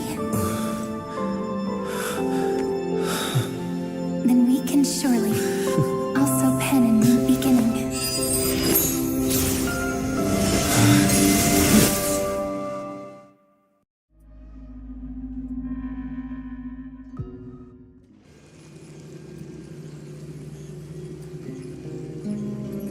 Screwy, what do you think? If your hypothesis of Lycus's identity is true, and even if we remove the restrictions of the Ultimate Protocol, the chances of us defeating him in a head-on battle will still remain lower than the acceptable threshold. Therefore, victory will still hinge upon Mr. Trailblazer and Miss Cyrene. Now go on. Maybe we're thinking about the same thing. Lycus's cognition resides in the exomorph. He is both an instigator within the experiment and the observer outside of it. Logic. His inspiration circuit can simultaneously process the different time flows in and out of that world. That's where things get tricky. He simultaneously exists in two different timelines, where the internal clocks are wildly different. That old Intellatron's neurons have completely gotten used to that over this prolonged experiment. And that's why he holds home field advantage. You and I should be able to manage that too, if given more time. Unfortunately, there's no if, and we don't have more time. That's why we need to change our way of thinking and turn his advantage into a weakness. The key lies in memories, right? Oh? You caught on quick.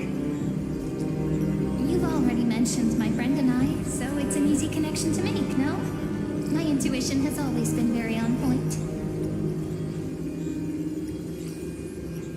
Good.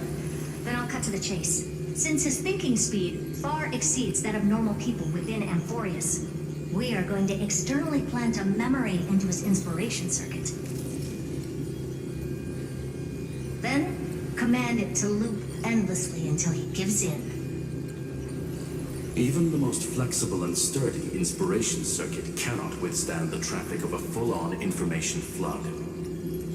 When the amount of information exceeds his cognition filter's capacities, he will have no choice but to focus on processing this memory. That's when the parallel processing advantage he gained via Amphorius will completely destroy him.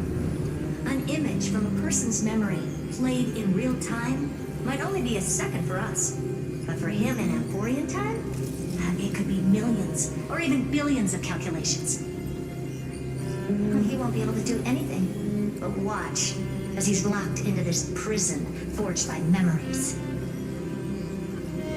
Then we can entrap him in the same kind of cycle as the heroes were in, and get him to experience loneliness and pain in that endless recurrence. It's my greatest honor to be on the same page as the geniuses. That little one is still in that old Intellitron's hands. It won't be able to respond to us anytime soon. But I don't think he'd refuse. So it's up to you to figure out how to execute this plan. I'm not sure how this happened, but I knew it as soon as I saw you. You are currently a mimetic entity of the Remembrance. Yes, I seem to be something you folks beyond the sky call a memo sprite. But that's fine by me. It suits me perfectly. I can serve as the vessel of memories and do my part for the final battle. But before that, we have to tell you. The path characteristic you exhibit is very special. There's no way you're just a simple memo sprite. However, I'm sure about one thing. You are a mimetic entity born in Amphorius. Yet you only awakened with the Little One's arrival, and only matured as he embarked on a path of remembrance.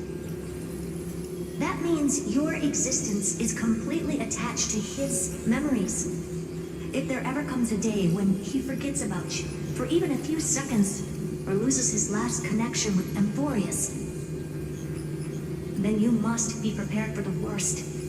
You will disappear in the memory zone, utterly gone, without even a single line of data to remember you by. But that's already happened, hasn't it? No wonder I've always had a weird hunch. But that also means I was right in thinking. As long as my friend and I are together, we can do anything.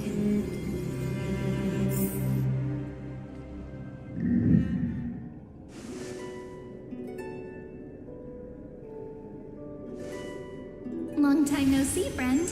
Did you miss me while you were away?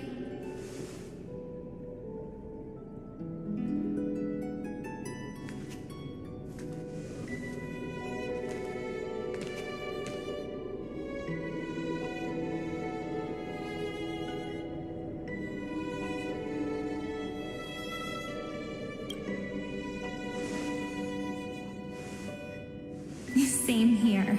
I've been waiting for you for 1,000 years. Like how everyone in Amphorius was also waiting for the Deliverer's return. You probably already knew about the genius's plans for that memory. I had to hide really well in a corner in time so Lygus wouldn't find me, and wait for the right opportunity.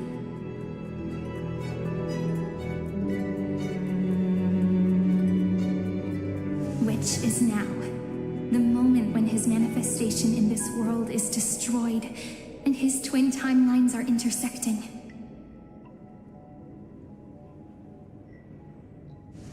I'm sorry for keeping this a secret from you all this time.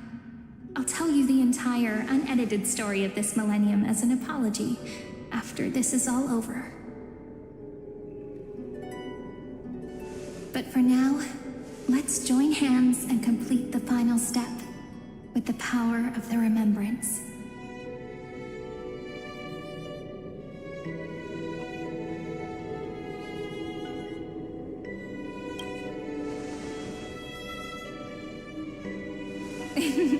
Yep. By the way, speaking of joining hands,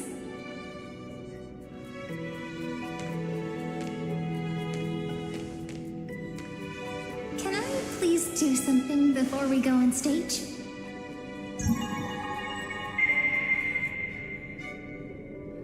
Remember the joke we made back at the Grove? Look! Aren't my hands pretty now? What a fascinating feeling. Like countless memories all swelling up at once. What about you? What did you feel when we touched each other?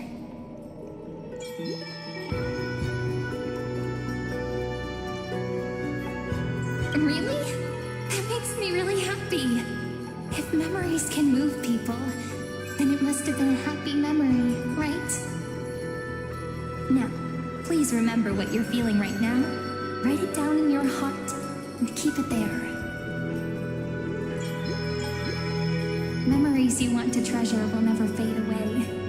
Even if immersed in the long river of time, these memories will still leave traces of their existence. So, if the view in your memory ever grows fuzzy, just reach out and touch it. It's like reading bedtime stories together at night. It wipes away the chill of passing time, sharpens the outline of memory, and restores its power to nourish the spirit. Now, I'll carry this power with me, and for a little while, I must part from you, as I step into the long cycles of this world. Give me your blessings, friend. Then, let that bright future be as we have written. Then, I'll leave it to you.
Plays are like this.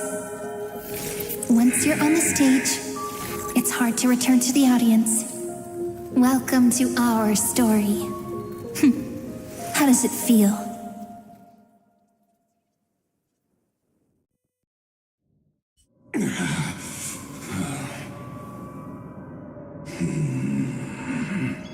Even the authority of time cannot command the entire scepter, nor can it plunge the Amphorian extrapolation into a loop.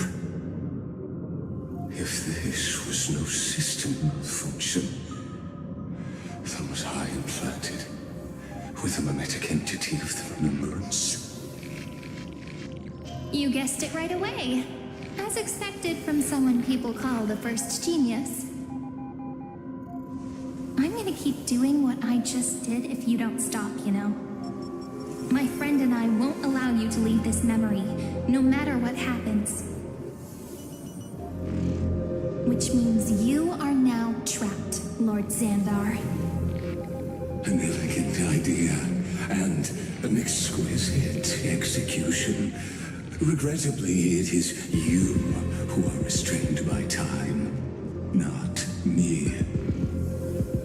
Know that patience is my greatest weapon. Waiting and victory are the same for me. You will crumble before I do in this moment stretched out to an eternity, just like Kazlana will.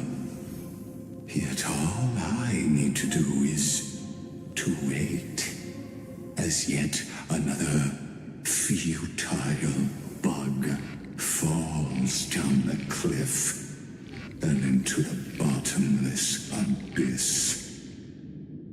Now I'm a pink bug?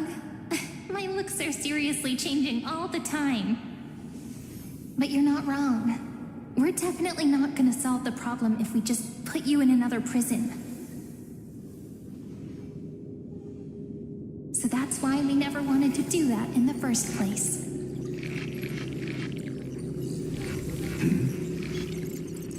I shall answer your confusion purely out of my respect for those who came before me. Have you heard of the synesthesia dreamscape in the Asdana system? Interestingly, that place once had a prison too. Life forms living in that environment, abundant with memoria, have a chance to connect their perceptions with each other's. Even across great spatial divides, they're able to detect shifts in one another's states. I call this phenomenon memory zone entanglement. In Asdana, people made use of that phenomenon to build a nation within a dream, after adding in the catalysts of harmony and remembrance, that is. Is that how you walked into my prison cell? Using those same principles? I would much rather call this location our negotiation table, Lord Xandar. Nonetheless, your hypothesis is correct. We happen to have an ally skilled in tuning, while the Trailblazer and Miss Cyrene both have an astonishing amount of resolve, which I'm sure you can testify to. I am also sure that with the support of such a resolute memo sprite, our conversation can last for a long, long time. I'm the best at listening to stories, you know? I'll leave the exciting clash of the erudition to you two geniuses. A brainstorm? I like it. And it's 2 against 1? Well, I like it even more. Let's talk, Xandar. Take a guess. How much do you reckon we can dig out of your brain before the next second? And how many ways can we find to deal with you? Besides, in your current predicament, there's no way you can take our trump card away.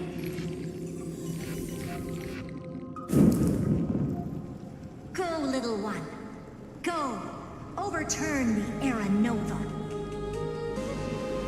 Lycurgus disappeared? It seems you had conducted a secret hunt in the depths that even I cannot reach. In that case, go. Swim onward and give this campaign a fitting end.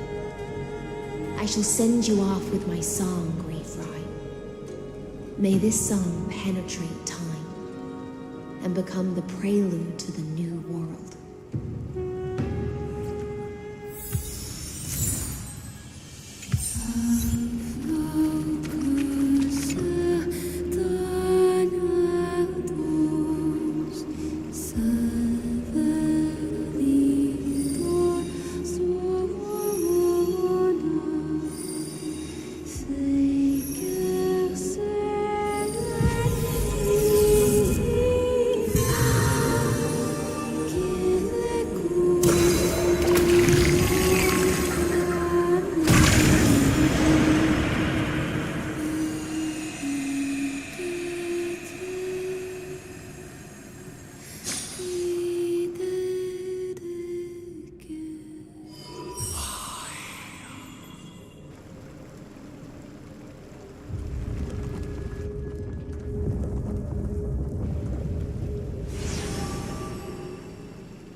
You have completed your duty.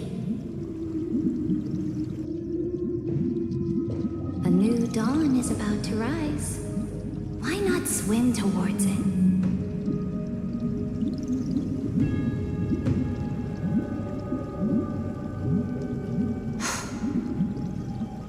You died long ago, Imperator. Depart from my mind. But your duty towards the Imperator did not die with me. That duty will bind you no more. You will be able to hold for yourself one grandiose feast after another in the endless days to come.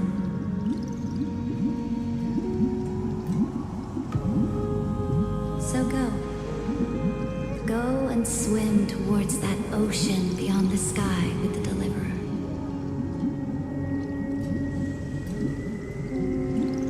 Is this? A page out of that sidekick's book. I commanded her to gift this page to you when everything finally reaches the end. What's on this page? Memories. Lifelike memories. That sidekick found me after the bloody feast 1,000 years ago and showed me her diary. I saw within that notebook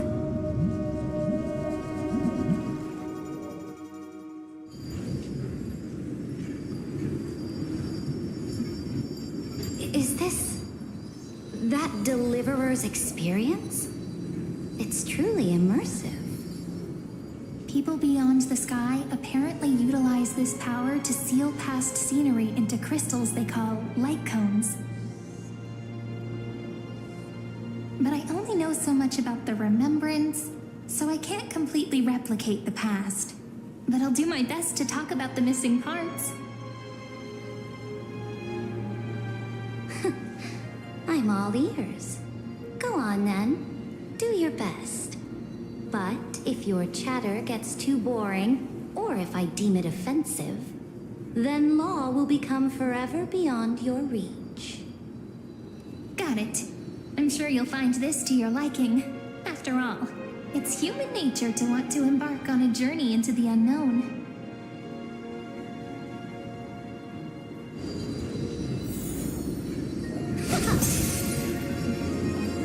What brightly colored annals. The journey of the Deliverer's conquest. Let me partake in it. Is this a fortress in the sky? This is the first step of my friend's journey among the starry seas. This place is called the Herta Space Station. Just think of it as a supersized grove of Epiphany. Oh, so it's the territory of that witch. She and another Antikytherian lent me a helping hand back at the banquet. Look, over there. Looks like he's talking to Madame Herta in his memory. Let's go listen to what she thinks about this world, all constructed by eons and paths. Are you telling me that woman is Herta? She seems shorter than I remember.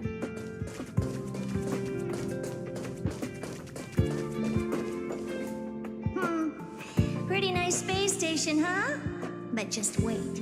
After a couple more stops on the Astral Express, you'll see sights that'll make this place look ordinary. Oh, the cosmos is so vast that the unknowns far outnumber the knowns. But none of them will end up being anything amazing.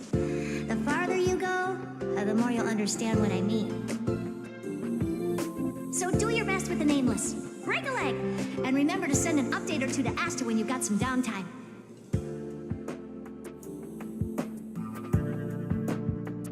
She certainly shares my way of thinking. Only that instead of a conquest through blood and fire, they chose a gentler path.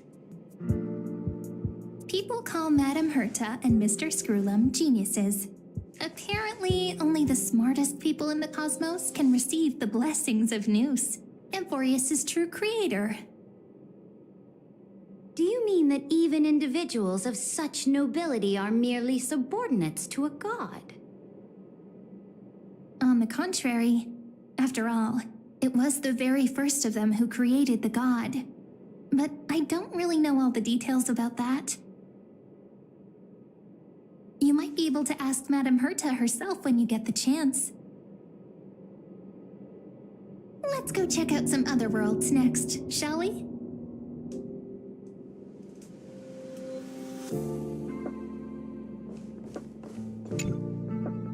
This next stop on the journey has a lot of similarities to Amphorius. A snow-covered land? Interesting. This star is named Eurillo 6. That name sounds so cold. Belobog sounds better. The girl we see here holds a similar station to you, Imperator. She's the supreme guardian of this world, a leader who took up the mantle of government during a disaster. I did not expect the Empress of this world to be so young. Well, your appearance isn't much older. The object in the distance resembles Nikador. Is it a weapon? No, it's called... It's all thanks to you that we survived the crisis. The collaboration with the IPC is both an opportunity and a challenge. Nonetheless, it's an important step in our journey back into the universe. This world was sealed beneath its sky just like Amphorius was, and they only managed to reconnect with the stars when the Nameless arrived. That IPC she spoke of, is it a more powerful organization? Yes, the IPC conquered many worlds through trade, and opened up a vast territory that way. There are many such powerful alliances beyond Amphorius, and they all walk on roads different from the destruction. Coming back to the Supreme Guardian and her Belobog, didn't they find a peaceful way to enter the interstellar community?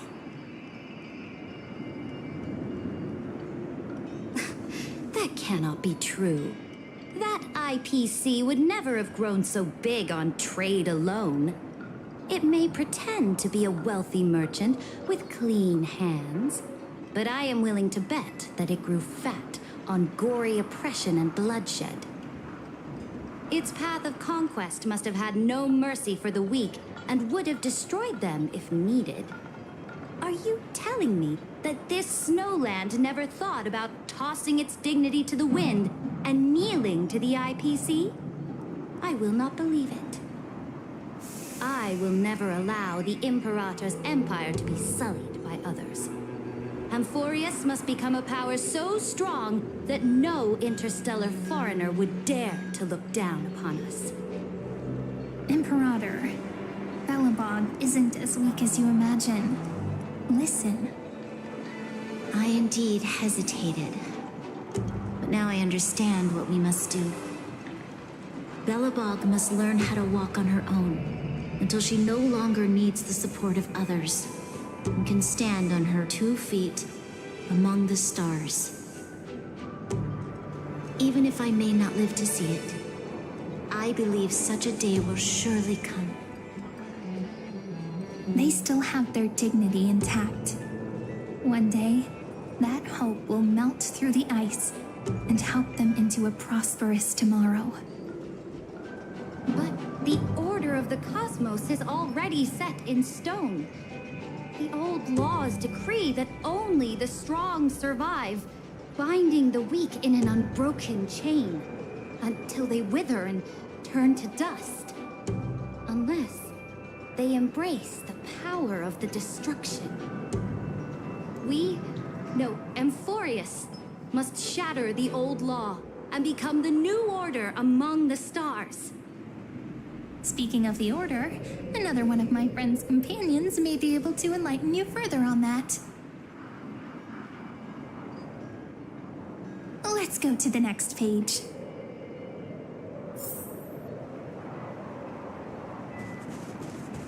This next world is a nation of dreams. The first time I heard about that place, I didn't even know what to think.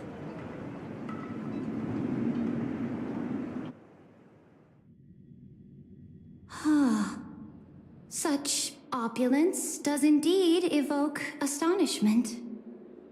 This world is called Penacony, an eternal city built upon a land of dreams. It's also my friend's previous stop, where they went through a risky but exciting adventure. Tell me about it then.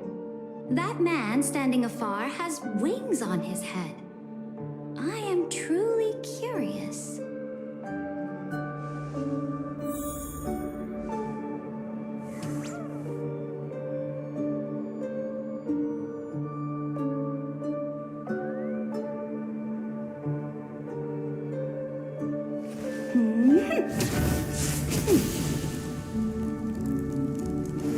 Let us set out, my followers.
I wish to gaze upon the views of the Reverie Hotel one more time.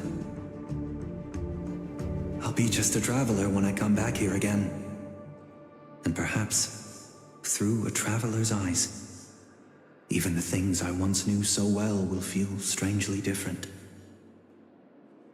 Penacony is a land of the harmony, where all dreams and hopes merge and combine.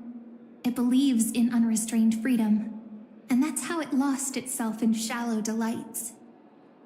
Then, this young man before you chose to rewrite its laws, using the power of the Order, hoping to shape a dream-bound paradise of perfect happiness. Yet, the paradise of my dreams remains far away. Perhaps a brief journey with the Nameless can show me more possibilities in my search for paradise. As for what Penacony should look like, it'll be up to her. No, up to their trailblazing now. Oh, it sounds like this ideal kingdom is no more. That's right. The people chose to wake up at the end. You can't see tomorrow when drowning in sweet dreams. This individual's law acknowledged only gods and constructs, leaving no space for humanity. And yet, the fact that he could accept defeat and resume his journey shows a rare self-awareness and clarity of mind. You are also very self-aware, Imperator. Then you must know that the world promised by the destruction also has no place for humanity. I am indeed very aware of Lycurgus's honeyed words of deceit. I have seen enough. Take me back.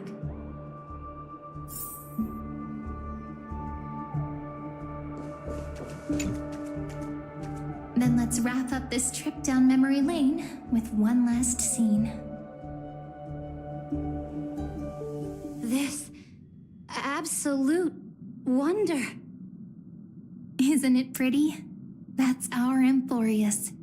Our world flows and meanders in this endless band of light.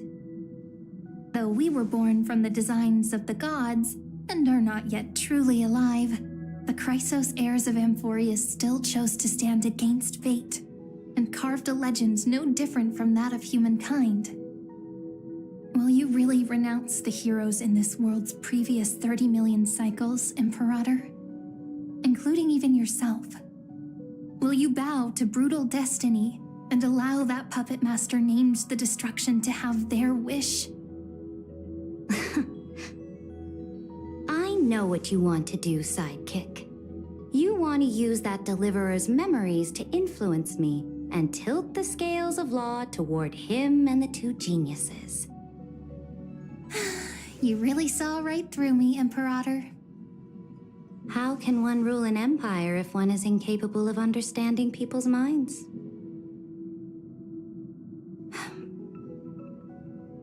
I have decided on Law's final destination. However, before I move my next chess piece, before we go on, tell me this, Sidekick. Throughout his trailblaze, was there ever a memory of the ocean?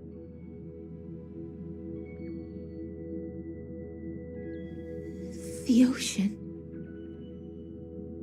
My cradle. My home. You shall complete your conquest in the ocean at the boundaries of this world, and eternally slumber in the sound of tides. You shall eternally slumber in the sound of tides, and complete your conquest in the ocean at the boundaries of this world. Our prophecies aligned as flawlessly as a sea snake circling upon itself. An elegant loop, like a joyful hymn, like the circulating ocean current, like our two fates, like Amphorius itself.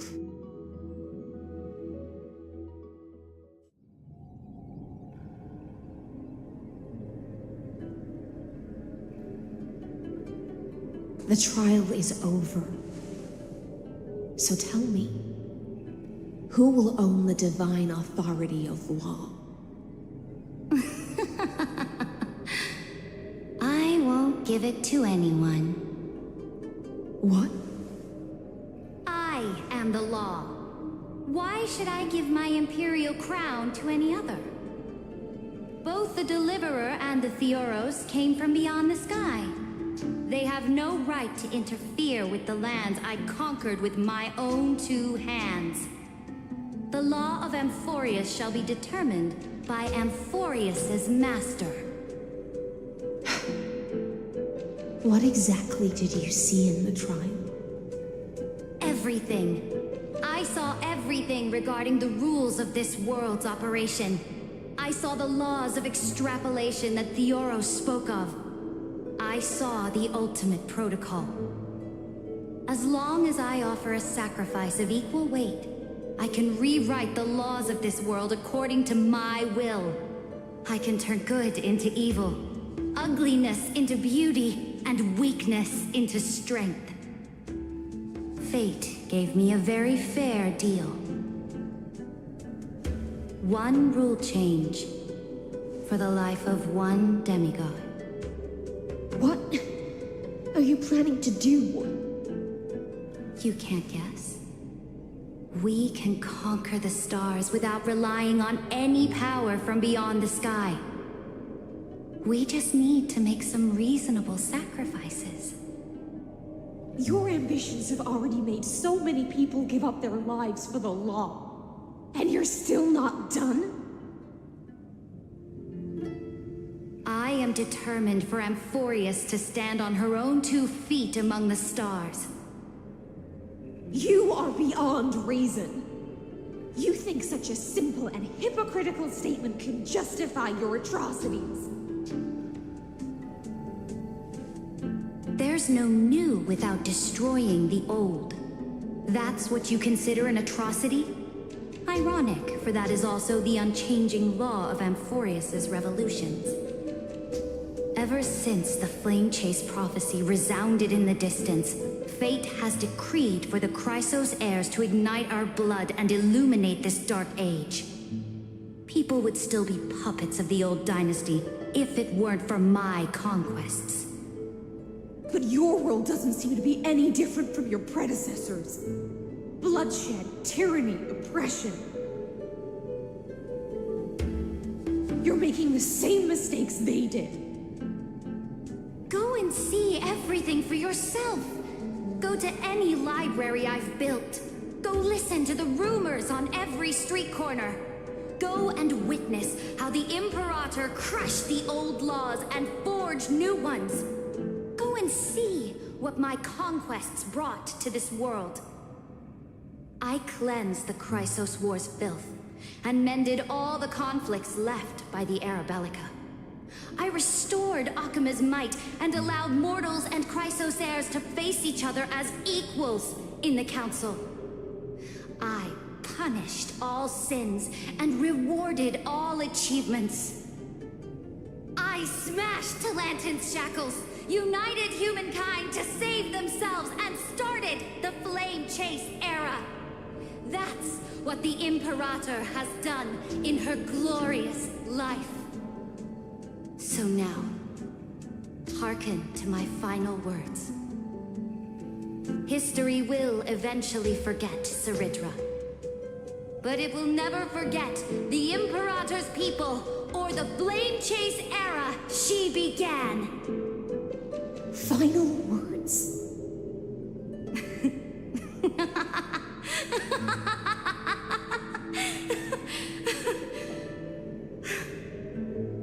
Amphorius is about to be destroyed. There's no time left for pointless debates. There is only one law I want to overturn to aid the final battle of deliverance. So I will only offer the life of one demigod. In the name of the Imperator, I command you one last time, Electra. Either sacrifice yourself for conquest, or pierce this tyrant's chest with your sword. Thus, the Imperator concluded her final speech. At the end of her life, at the last moment before she stepped onto the altar, she gave her most loyal subject the choice to decide fate, just as she promised her compatriots before her very first campaign. My blood flows in you now. Heroic compatriots, follow me, and we'll seize fate's reins! The Imperator fell. Some say that the Dux Gladiorum turned traitor and killed her liege. Some say that she imprisoned the tyrant in a shallow pond of water, then left. Which meant the Imperator had to kill herself to rewrite the law. There are countless stories about her death. All we can be sure of is when the Knight left the Vortex, the Imperator was still mumbling about their past conquests together. The beginning and the end of her existence. Imperator, wait! How could someone of your status come to the front lines? Let me be the flag bearer! The troops defending the pass to the west of the Grove, have they surrendered? They ran as quickly as they could when they heard your name. The Golden Cocoon Pass is now in the First Legion's hands. Good. What about the Delosian militia? The Third Legion set fire to the mountains and flattened everything west of the basin. They just need a few more days. That is enough. We cannot afford to miss an opportunity for victory. Lastly, how many Ladonian cannons are left? They are no more. The Second and Fourth Legions have destroyed them all. Very good. They now have no way out, no reinforcements, and no artillery support. We will be able to liberate the Grove of Epiphany in the blink of an eye. We will launch the final charge 1 quint after the curtain fall hour tomorrow. Remember, as long as the Alliance's flag still flies on my shoulders, you must keep moving forward. Take no prisoners among the enemy soldiers. All sages who resist are to be captured and tried according to martial law. and do not destroy any books. Now go. Notify the entire army. Understood. Those who are resolved to die, we salute you. Reporting in. The mountain dwellers are resisting fiercely, and the legendary Mountain Breaker is personally engaged in battle. Their formations are nigh impenetrable. Then cease our frontal assault. Send scouts to all legions and tell them to retreat into the Tritos Plains before the parting hour.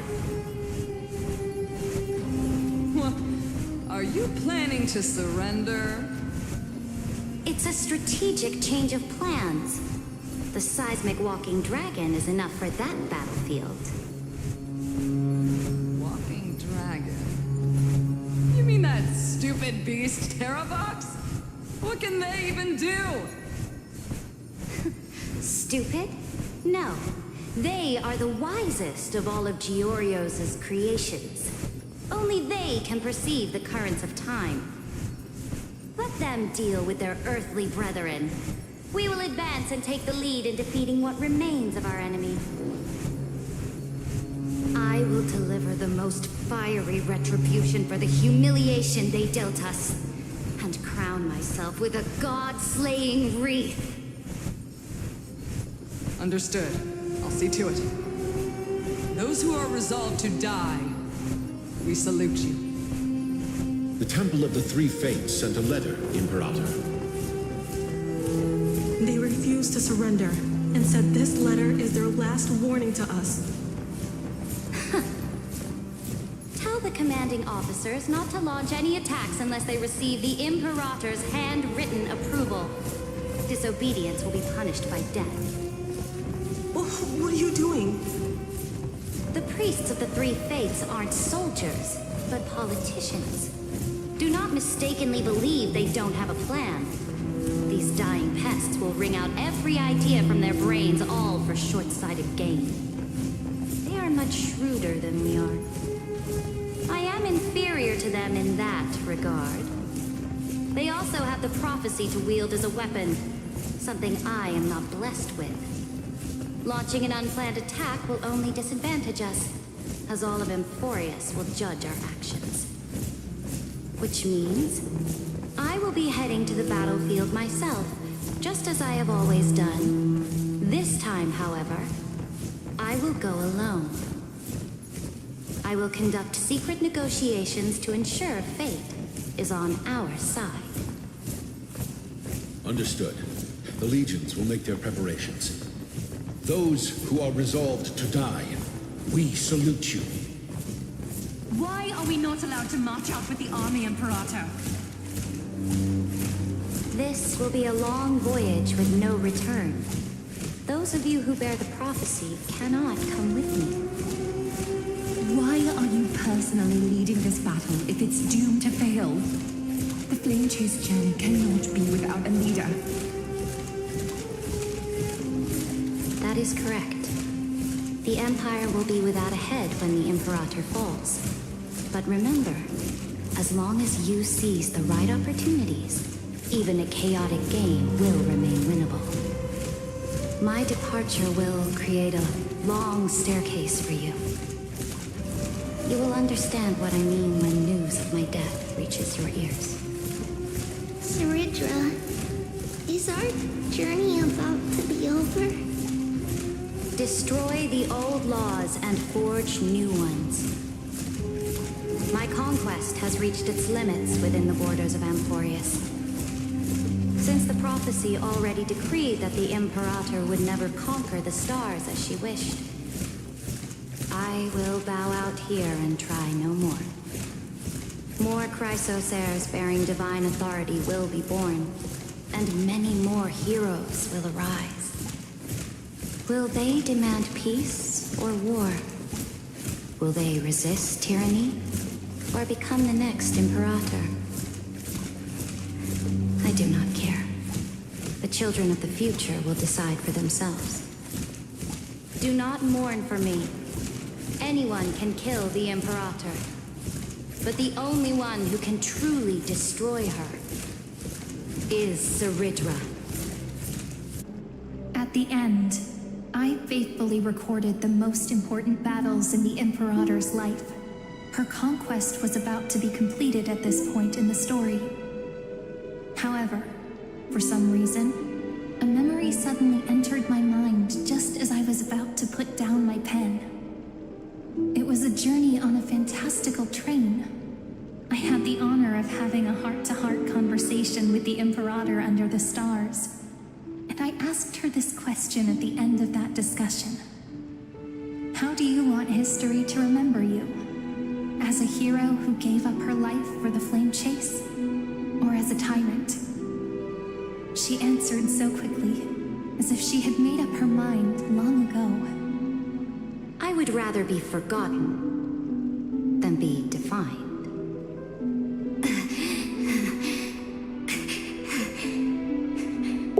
Because the law can be neither eternal nor unchallenged. And only humanity can pen laws into history's pages. Now, I have shattered the greatest law of Amphorius. The game is nearing its end. Dux Gladiorum.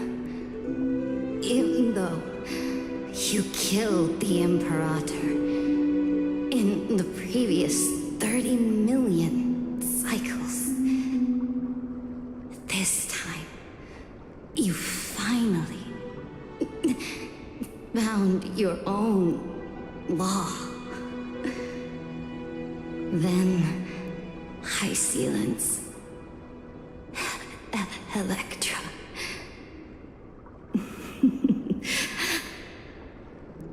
I will ask someone to deliver the prophecy's ocean at the boundaries of this world to you. Will you choose to swim into that ocean? I do not care. Do not care.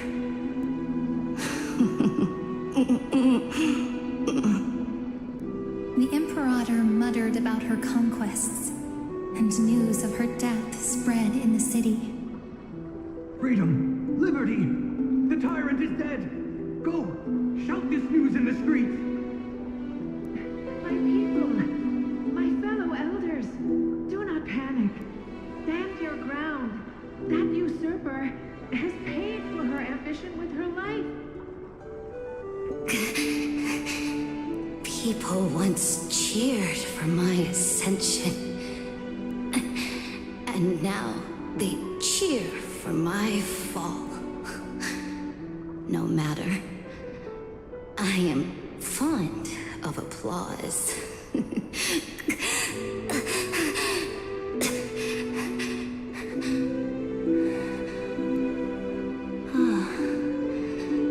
I see the cosmos, the battlefield that I cannot reach. I will return in the next cycle.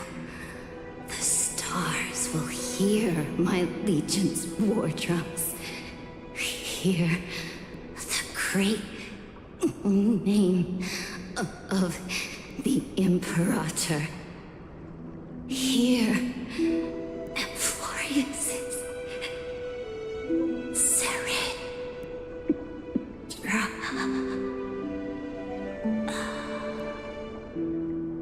To this day, we do not know which rule the Imperator overwrote at the cost of her life. Perhaps the truth will only be revealed at the moment of checkmate, just like every chess game she ever played. We only know her death inflamed Akama. On one side of the city, those who defended liberty toppled her statues to the ground. On the other side, her supporters put themselves between the masses and her monuments, declaring loudly that the Sovereign is still among the people. It It is said that golden blood congealed into the same letters everywhere they fought. It was the name borne by Akuma's first and final sovereign, the Imperator Saridra. But the one who bore that name did not see any of this. Her gaze was cast far away, and the sound of tides in her ears drowned out the people's cries. What was the Imperator thinking about in that prophesized ocean at the boundaries of this world? In that shallow puddle of stagnant water? Was she reminiscing about her past conquests? Or repenting for the millions killed for the flame chase? It was neither. The Imperator only saw how the surface of the water gleamed like that crude chessboard, dissected by light and shadow in the afternoon when her teacher played against her for the first time. Look at this chessboard. What do the pieces look like? They are strangely beautiful. They look like the stars in the night sky ablaze.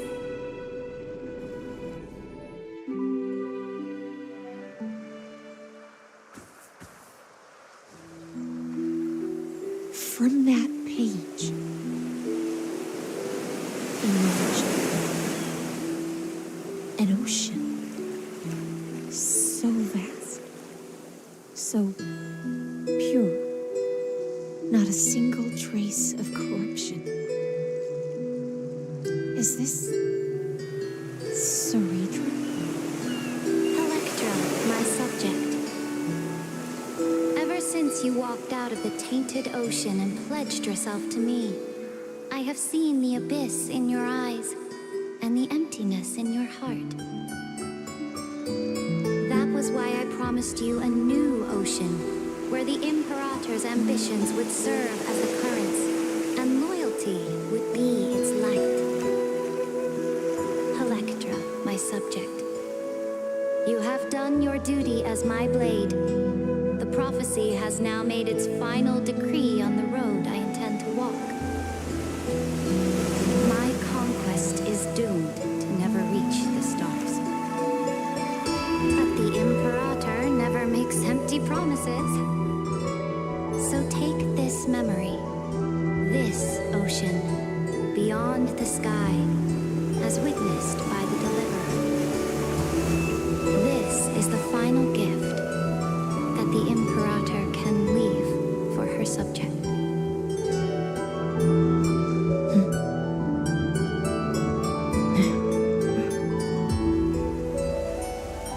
When I was still a fish in the ocean, I always felt so genuine swimming through the waters.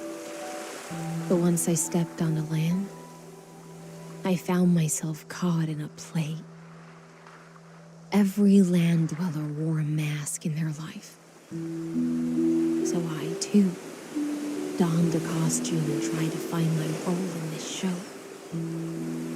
I became your blade in war and the violin strings at banquets. Do you still not get it? I do not long for the oceanic depths of my homeland. Nor do I crave the swelling seas beyond the sky. Perhaps even I don't know what I want. I still don't know where I should swim to even at the end. But I know one thing right now. A fish is simply a fish. And she can never leave the ocean she's in. But whether under the ocean or on land, we two prisoners who can never escape this cave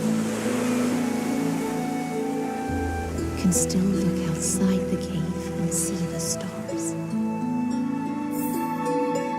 I have to admit, the 12-factor simulation of life in this experiment has far exceeded my expectations. Make your choice then, Senior Society member. Do you want to keep walking down the wrong path and be remembered for your incorrect conclusions? you want to return to the audience seat and give yourself, Amphorius, and the entire cosmos a more fitting end. Did I not make myself clear? Have you forgotten about our dear Lord of Silence? You wouldn't want her to consider your 8 other clones as cancers within the erudition and chop them all up, would you?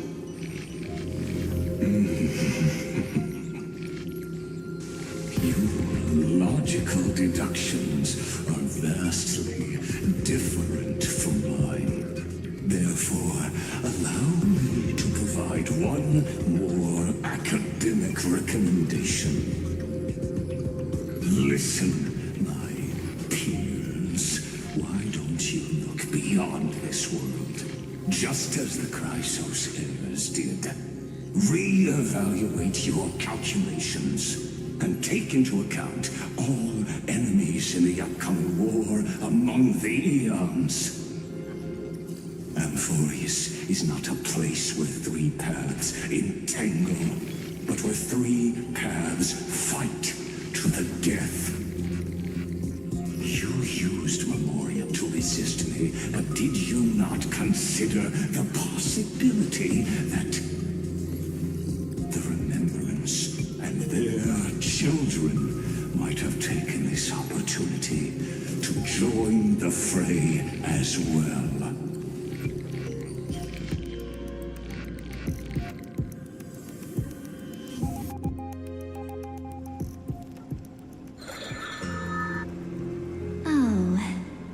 So this isn't just silence.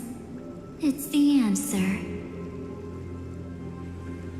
What was the last thing he said to you before you parted the waters at the Scale Gorge waterscape? A tricky question, but one with a simple answer.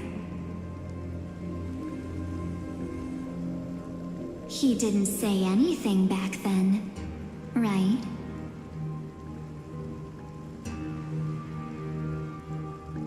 That's correct. And now I'm sure. You are not March 7th.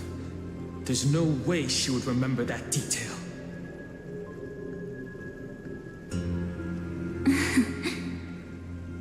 I'll only warn you once. Leave her body now. How impulsive. That's not like you at all. Why don't you calm down and think about another possibility? I didn't take over March 7th's body. Rather, it's March 7th who regained my memories.